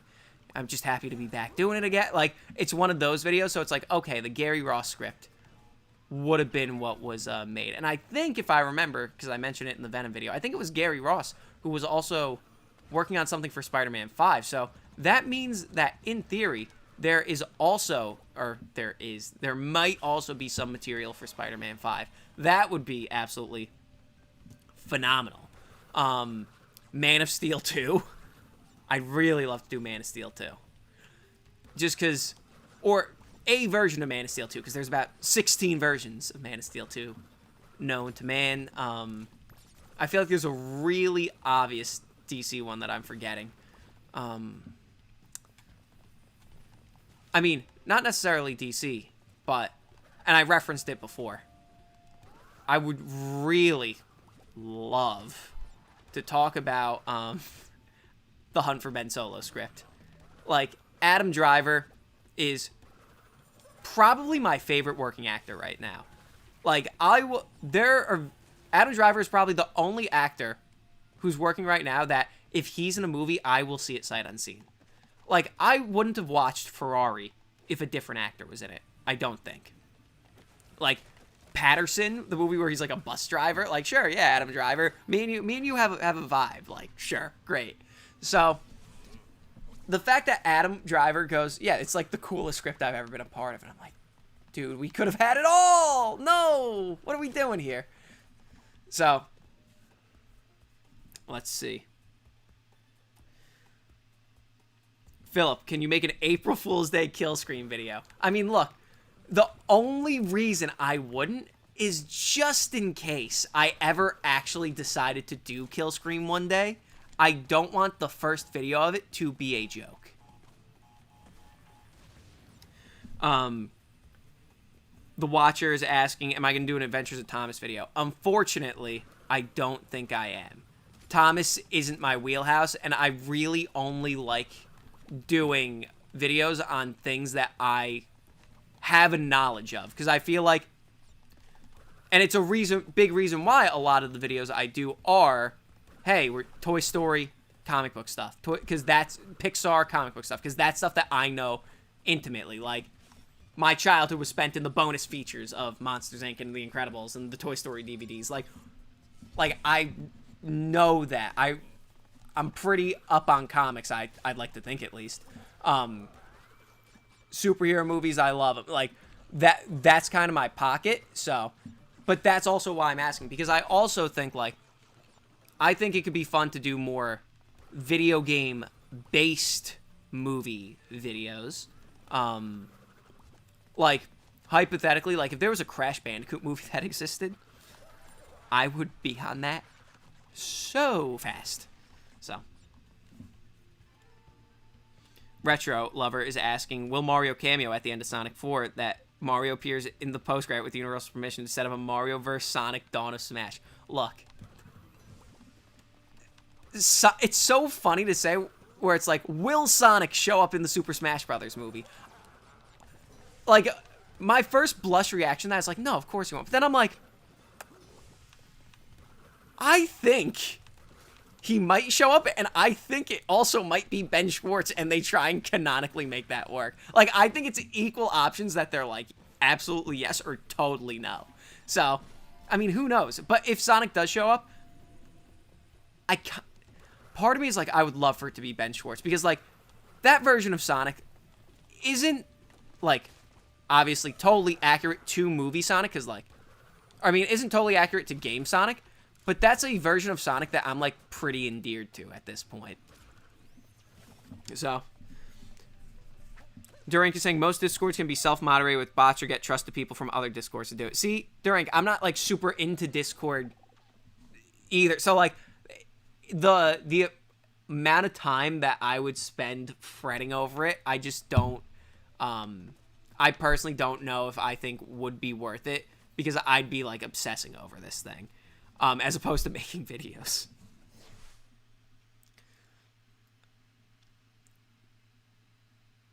All right, ASM, soliciting some ideas. Let you cook the Doom movies from the director of Battleship. John Boorman, Lord of the Rings. I mean, not for nothing. The John Boorman Lord of the Rings script is something that I have a deep fascination with. Especially because, like, the Lord of the Rings trilogy, I adore. I've never read the books. I just love the film trilogy. But, like, I'm watching YouTube videos on the lore of, like, Lord of the Rings and stuff. So that's something that I definitely have a fascination in. Wait, Jan de Bont was going to direct the Meg? Kinda sounds sick. All right, let's see what else. Let's see what else. Any of the 20,000 Leagues Under the Sea script. Also, not for nothing, guys. This level might be the best level in any Crash game. 1, 2. It's unfortunate. I have to play. The way my capture setup is set up is I don't hear sound. So the fact that I don't get to hear the dope ass music for this level is a little bummer. But anyway, sorry, I just got totally sidetracked. Retro Lover, will you do shorts on the canceled Pepper and Rio adventure? Because I have little information beyond the concept poster and newspaper mock-up. If there was any other information on it other than that, I might. Because right now, we actually don't know anything else about it. So I don't even think there's enough information, technically, to make it a short. Unfortunately. And then ASM is saying... chat just jumped. An animated version of Cats that was at Steven Spielberg's production company in the 90s. You know what's funny about that? ASM, I almost made that video. I'll say, I almost made that video when Cats came out. Like, really early into the run of canned goods. I almost actually made that video. And, like, my only knowledge of the play, this was before I was, like, really like, it's something I need to know about, was in high school. Like, my senior year, my friends, like, a bunch of my friends, because a bunch of my friends were in that play, so. Like, the stuff where, like, oh, Skimble Shanks is, like, running through the aisles and stuff. The kid who played Skimble Shanks was cracked. He's a nice kid. But he did, like, such a good job. Everyone was like, yo, this kind of rips. So I almost made that video based on, 3 years prior being like, oh, my friends did Cats. Retro Lover, Shrek Goes Forth and as an early Shrek 5 video. I mean, Retro Lover, honestly, I wouldn't be opposed to that. I just don't know what info there is on Shrek Goes Forth. You know what I mean? Like, there's a few videos, Shrek-related videos, I would love to make or be a part of. Because I think I've said it in one of these streams before. Like, obviously, I feel like the Chris Farley version of Shrek, like, is the one. But I feel like if I got that script, there's somebody that I know. There's actually a few people I know who deserve it more than me that maybe I'd ask to be like a cameo in it if possible, if I had the script and gave it to them. But I don't think I am the person to talk about the original Shrek. Now, the original version of Shrek 2, where it's like there's an election being held and like I think it's Pinocchio and the Gingerbread Man are sabotaging each other. Sure. The early drafts of Speed Racer could be cool. The sequel to iRobot World War Z. Any number of the Tom Clancy scripts. Canceled. Retro Lover saying canceled a Magi movie video. the watchers, what about the version of cars from the late 90s that had the electric car? Isn't that called, like, the little yellow car? I feel like I've seen stuff for that. Oh, okay. Unmade Alien Screen, Alien 3 scripts, George Romero's Resident Evil, Devil May Cry. The Shonen Jump cinematic universe. I mean, I don't know much about that world for Shonen Jump, so that one might be unlikely. The Mountain of Unused Scripts for Uncharted, Tomb Raider, and 2001 Splinter Cell. Look, if a new Uncharted game, or they finally made Uncharted 2, like, in the presence of any of those, I would definitely make another Uncharted video. Because even though the Uncharted video I didn't do super well, I had a blast making that video.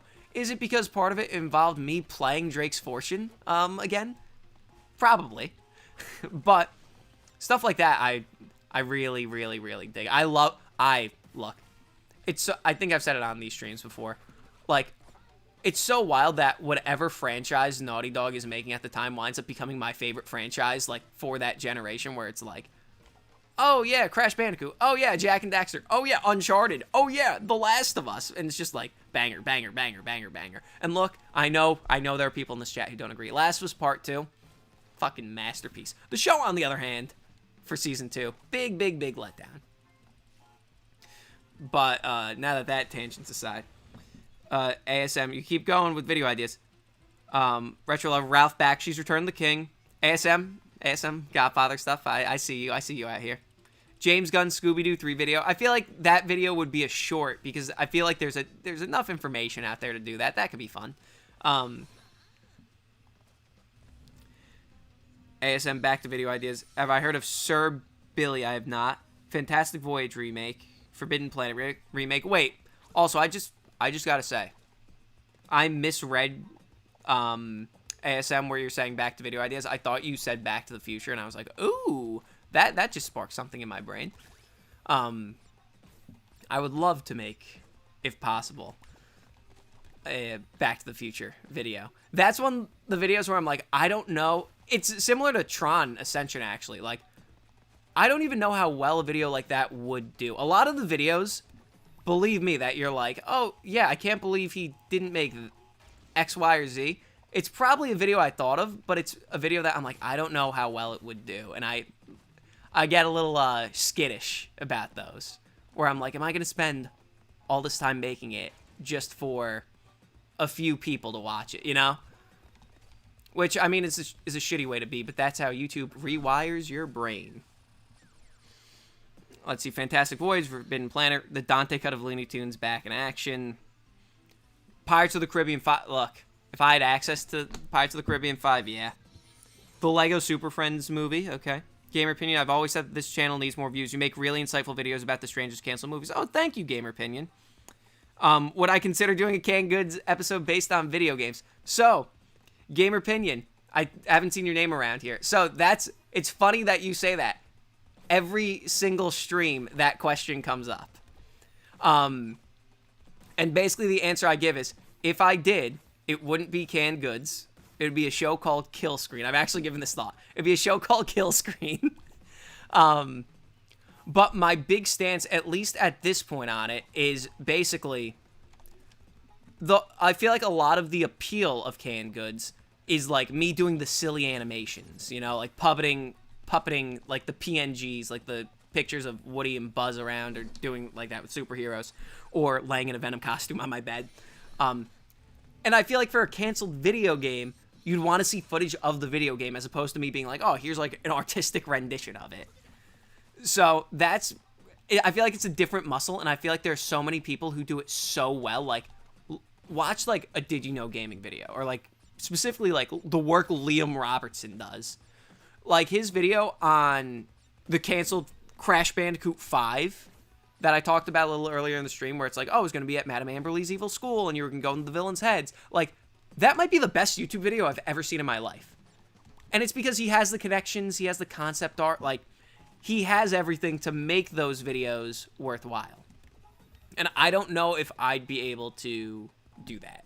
So, I would never rule it out at this point, because it's something that everyone so clearly wants, but So I would never say never on it, but just for the time being right now, I mean, I would consider it, but it's very unlikely for the time being.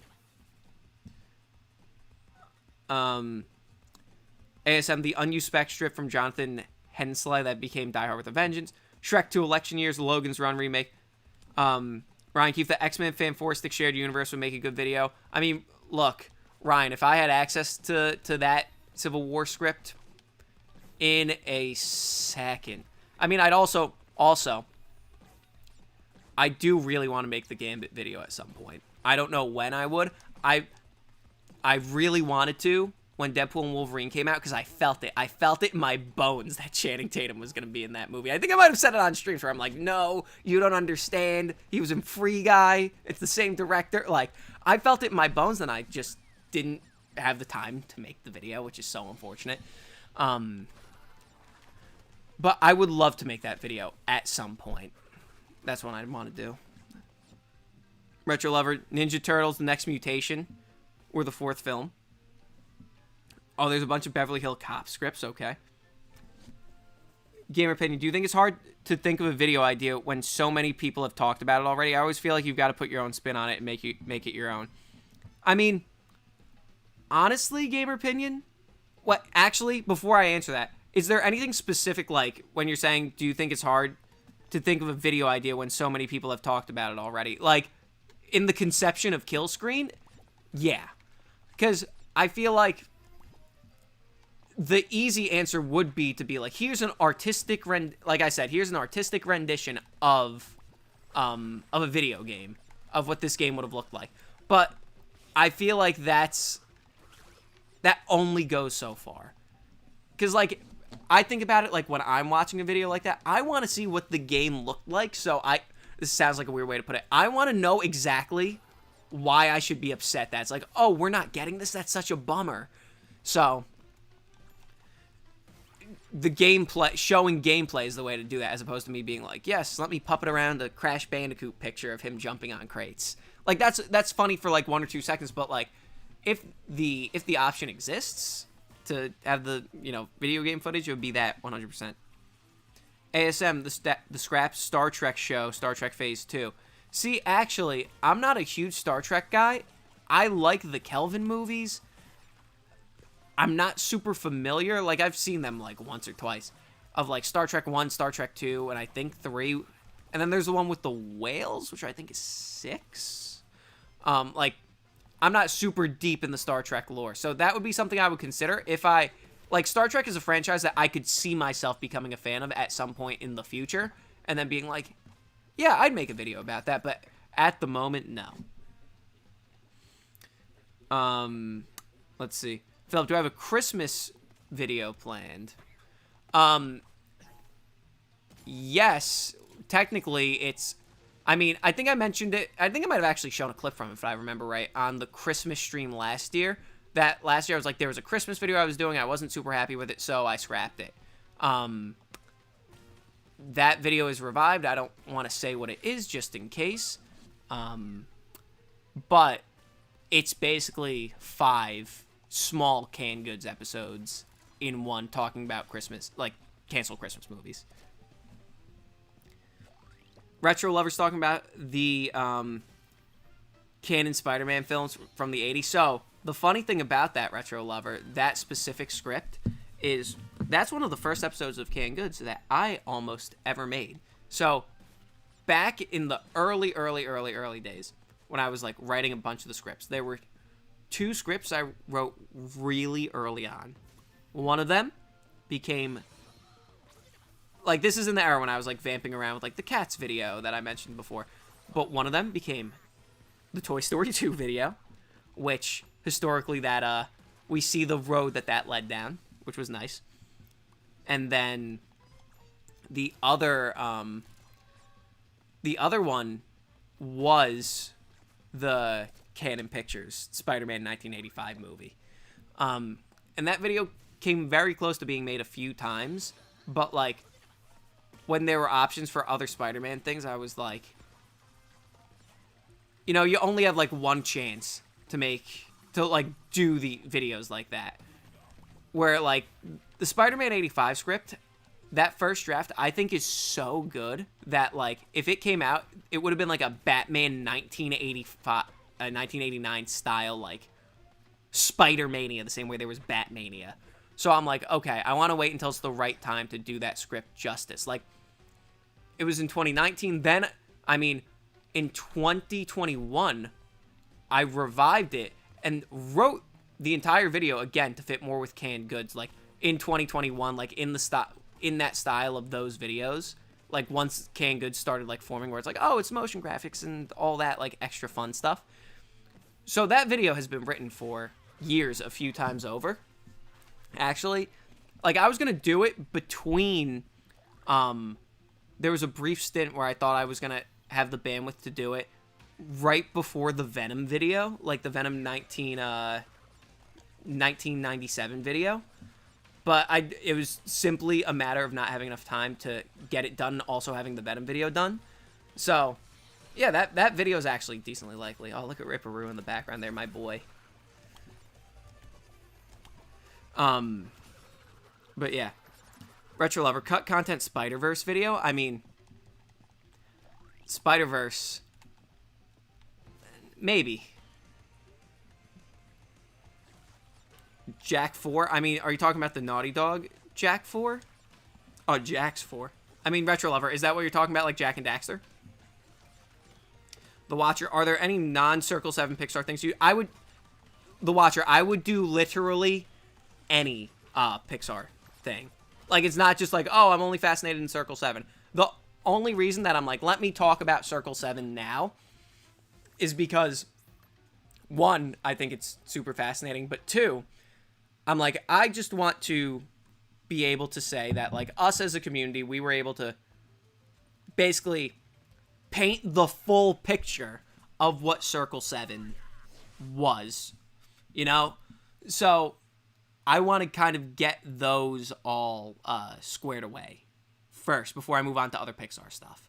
But not, like, look, if a script came out of the original version of Incredibles 2, that's like instantly, yeah.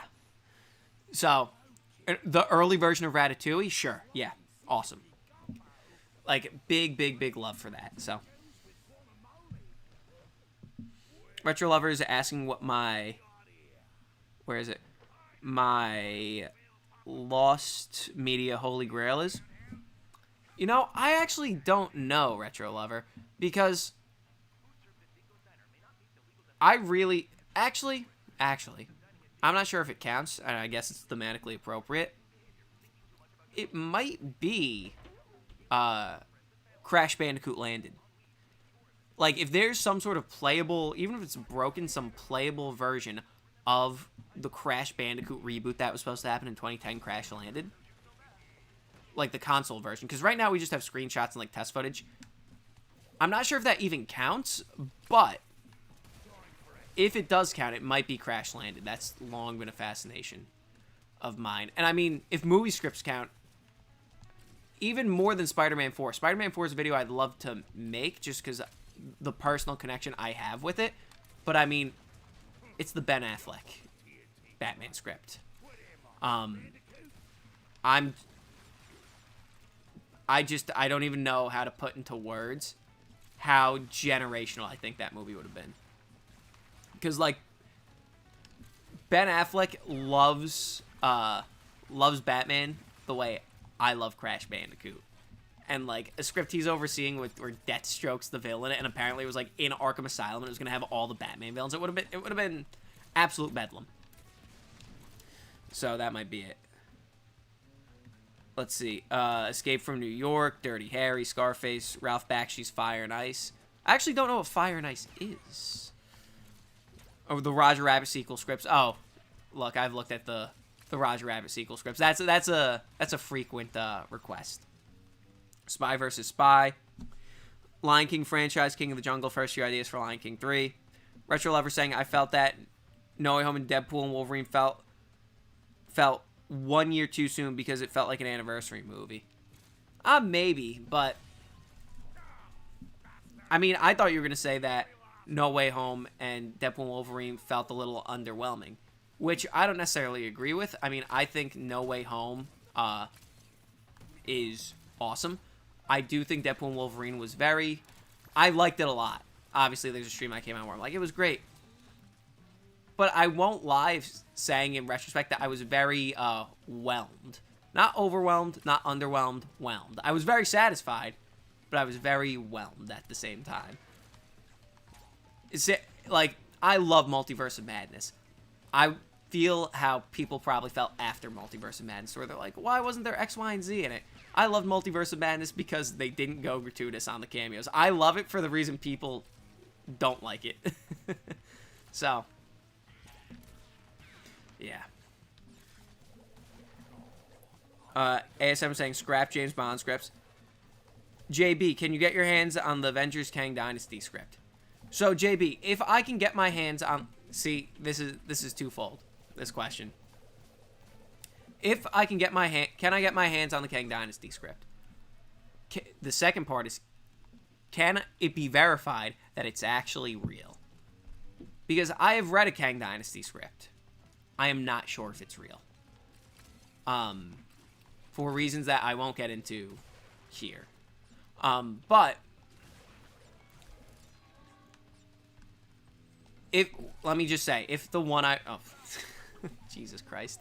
If the Kang Dynasty script I read was real, we're not missing anything, because I'll tell you right now, that movie was, the first half was like, oh yeah, the Kangs, at Council of Kangs, they're fighting. Or, like, all the Avengers characters are doing their own thing, and then the Council of Kangs, like, show up, and it goes like Independence Day, where it's like, oh, we're blowing up landmarks, and then, like, 3 teams of Avengers go and do stuff. Like, go and fight, like, one of the 3 main Kangs from the Quantumania post-credit scene. But, like, the second and third act are just protracted action sequences. So, I don't think we were missing much. And if that was, like, the script they were working off of, it's like, yeah, I understand why they ditched this. And then the last, like, yeah, so. I mean, just in case it's real. If that script I can determine is real, I would actually make a video on it, because I think it would be a fun video to make independent of the script not being that good. So that might be fun. But yeah. Gamer opinion. So let's say you make a video review of The Last of Us 2, but then when you see it on YouTube, there are many people that talked about doing it. Do you think, well, what else is there to say? Oh yeah, entirely. I mean, there are certain videos that I'm like, I probably won't make it, because I feel like it's, like, I don't even know how I would do it. Like, in terms of other content types, when people are like, oh, why don't you do X, Y, or Z, like, other than canned goods, and I'm like, I don't even, like, the other types of content on YouTube, pretty much all of them, it feels almost weird to say, it's like, I don't even know how I would do it, because I'm, like, weirdly obsessed with being like, this needs to be done in a way that only I could do it. Because if it's not, then it's just like any other video. Like, what could I bring that could make people go, you know what, I really enjoyed that. Like, I enjoyed my time watching that. Because if not, then it just turns into, like, YouTube slop. And I'm not saying I'm not saying, like, oh, my stuff is so elevated. But, like, I feel like it's very specifically YouTube slop when you're like, I know this is just, like, I'm not adding anything to this. I'm just, you know, making a video to fulfill the quota, basically. So, and then Retro Lover, Coyote vs. Acme getting a theatrical release next year. Absolutely, absolutely. You'll love to see it, right? And then ASM is saying unused Indiana Jones scripts. I almost made a video for that when Dial of Destiny was coming out, but again, ran out of time. So that Indiana Jones is 1000% on the top of mind. So, Robert Zemeckis, Alvin and the Chipmunks, is that the one where they're like hyper realistic? ASM, there's a few Master of the Universe scripts I should cover with the movie coming out next year. I mean, I would, but Master of the Universe is one of those series where I'm like, it's cool. I don't know if I could do it justice though. Like, I don't, like, through cultural osmosis and, like, the Cartoon Network series from, like, 2010, I think it was. I know He-Man, but it's not like I'm not in the weeds. Like, I know there's a sick script. I think it's literally just called Gray Skull, with like Battle Cat and stuff. So, I mean, that might be fun to cover. But like I said, I don't know if my my He-Man bona fides are strong enough. The late 90s Scooby-Doo script, Garfield Judgment Day, John Carpenter movie, The Meltdown, Ridley Scott, I Am Legend. Let's see.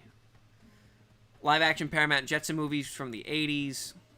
Good one. There's an insane amount of scripts for that one. The Jetsons, yeah. I mean, the news that Jim Carrey's playing George Jetson is wild. It's funny because I'm like, is he a little too old to be George Jetson? Unless, like, that's the take where it's like, oh, it's like they're older now, which could be fun. But the canceled Disney Toon Planes 3, Adam Sandler Candyland movie. Peter Jackson's Son of King Kong. Excuse me, guys. I mean, that's an idea. Peter Jackson was also supposed to make King Kong, and then I think that fell through, and somehow that led to him making Lord of the Rings, which I think. Godzilla 2000 sequel starring Bruce Campbell. What? That's insane. The 2014 Barbie draft. Look, when Barbie came out 2 years ago, I looked around to see if I could find the 2014 Barbie draft. If we're thinking of the same one, that was the one written by Amy Schumer, which seems diametrically opposed to what we got, just like on a base level. So that felt like that could have been fun to talk about. If I had that script, I probably would have covered it in when did Barbie come out? 23? Oppenheimer and Barbie was 23. So Judge Dredd, Homeward Bound 3. I don't know if a script for Homeward Bound 3 exists. Legend of King Kong, Barbarella, Conan the Barbarian. Your crackpot theory is that Sinister Six will be funded by Kingpin and led by Venom. Is that for Spider-Man 4? I mean, oh, wait. Sinister Six would be a cool script to do if I ever got it. But I know the question was like, oh, non-superhero and Toy Story stuff. Non-Pixar stuff. But, sorry, I got distracted by the thought of my beloved Scorpion being in another movie. I see a lot of biopic stuff. Emperor of the Sun, people have asked me about that before. Paul Verhoeven's Crusade, Thundercats and Voltron. See, Thundercats and Voltron fall in the He-Man category for me, where it's like, I know about them, but I don't think I'm my bona fides are enough to cover it. You know? So. Oh, staring at the chat. Disney Toons Chicken Little 2 and Treasure Planet 2. The Mummy 1999. Batman Unchained. Howard the Duck from 1986 would save the day in Secret Wars. Okay, these are good suggestions. I like a lot of these, actually. Whether they will come to pass still remains to be seen because the schedule's still in flux. But I appreciate all of this. Let me just take this last guy out. Oh my goodness. Let me take this last guy out. There we go. Go like that. There we go. Level's over. And then King Kong vs. Frankenstein. Oh, I didn't know that existed. But, and what would that be for Spider-Man 6? That would be cool if Spider-Man 6 was Sinister 6. That could be neat. But, unmade Thundercats films from the late 2000s. That could be one. That could definitely be one. You know what? Let's go the switcher. I'm just gonna run around the desert and Astrobot because we're gonna wrap it up pretty soon. But I don't want to leave you guys hanging since you're firing good questions. But we are gonna start wrapping up the stream soon. So getting the last suggestions, and then I'll see you guys on Thanksgiving.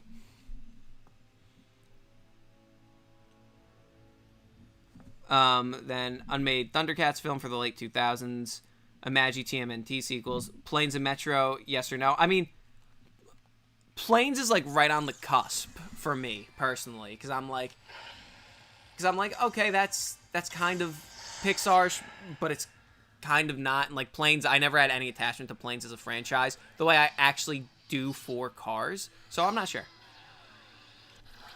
A retro lover, the original version of Hey Arnold, the Jungle movie. Oh my god, look, retro lover. I love Hey Arnold. A David and Goliath movie from Scott Derrickson. That's neat. I mean, cancel movies are just so cool, man. So, The Watcher. The movie sounds cool to me, at least because it was going to cover the atmospheric in space, which is interesting to me, and you also like trains. I mean, I've seen concept art for it, and it seems cool, but, like, again, it's one of the things where I'm like, can I do this justice? My whole thing when I set out to make a video, I'm like, can I do this justice? And that's always, like, the number one thing I think of. So, retro lover, unmade Tinkerbell, The Academy, and Tinkerbell, Peter Pan. I actually don't know what that is. MIB 23 retro lover. If I had that script, that's a, like, I've said it on the stream for some scripts where I'm like, if I had that script, I'd drop everything and make it immediately. MIB 23 is in fact one of those scripts. Like, no frames. I'd be like, yep, we're doing this. Let's see. Philip Cornstein, I saw a meme stating David Fincher would make a character-based drama about Super Monkey Ball 2. Thoughts? I mean, look. Super Monkey Ball 2. If David Fincher's making that movie, no, it means he knows ball. Really means he knows ball. Sony Pictures Animation Popeye. See, that one I'm like, I've actually thought about that one, but I'm like, the movie kind of exists in animatics now. Like, there's nothing left to, there's nothing really left, I feel like, that's unknown about it. Like, I feel like we know everything now. Unused scripts for The Man from U.N.C.L.E., unused Dark Universe scripts. Kevin James Green Hornet movie? Oh. Anything for South Park? See, I don't really know. Because I feel like South Park only has the one movie. So I'm not sure. Cloudy with a Chance of Meatballs 3 movie Planet of the Grapes. I actually don't know what that is, Watcher. John Carpenter, Creature from the Black Lagoon. The Goon from Blur Studios. Cattails by Magi. Okay. Gatman. SMO, do I have a playlist for my live streams? I actually do not. I feel like the live streams are ethereal. As of now, I mean, maybe that changes in the future, but I feel like the live streams are ethereal. If you catch them, you catch them. You see the magic, and if not, like, it's real. It's really like a thank you, because the channel is obviously, you know, made really for, like, the Canned Goods episode. So the live streams are, I don't know if they fit on the channel, but it's nice to have a chance for the community to you know, interact. So, all that to say, at the moment, no. Philip, you would take monthly live streams. Oh, that's good to know. That's very good to know, actually. Unused American Psycho scripts. The Watcher, have I heard of the free 2 Cloudy with a Chance of Meatballs? No, I actually haven't. Oliver Stone, Planet of the Apes. I didn't know Oliver Stone was attached to Planet of the Apes, so that's cool. Gotham City Sirens. Oh, retro lover. Any DCU stuff? Absolutely fair game for me. I'd cover any unmade DCU script. But, guys, I think I'm gonna wrap it up. I think at the beginning of the stream I said I was gonna go for an hour, and I think we're approaching 2. So, just as you guys fire in your last thoughts, I just want to say thank you for being here. And 80s Freddy versus Jason, DCU Harley Joker. I've never heard of the children's book by Sony Pictures Animation. There were 2 movies made in a canceled third one. Oh, really? I might need to look into that then. I actually don't know if RuneScape had any movies in development. I actually never... So, I'm not a big RuneScape person. Like, I never played any kind of MMOs. But, like, that's so funny. That never even crossed my mind. That potentially at some point RuneScape might have had something in development because it was that big. So... Any Suicide Squad spinoffs, retro lover, of course. And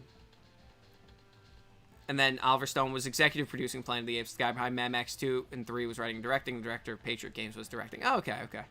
And the Pepe Le Pew movie written by Max Landis.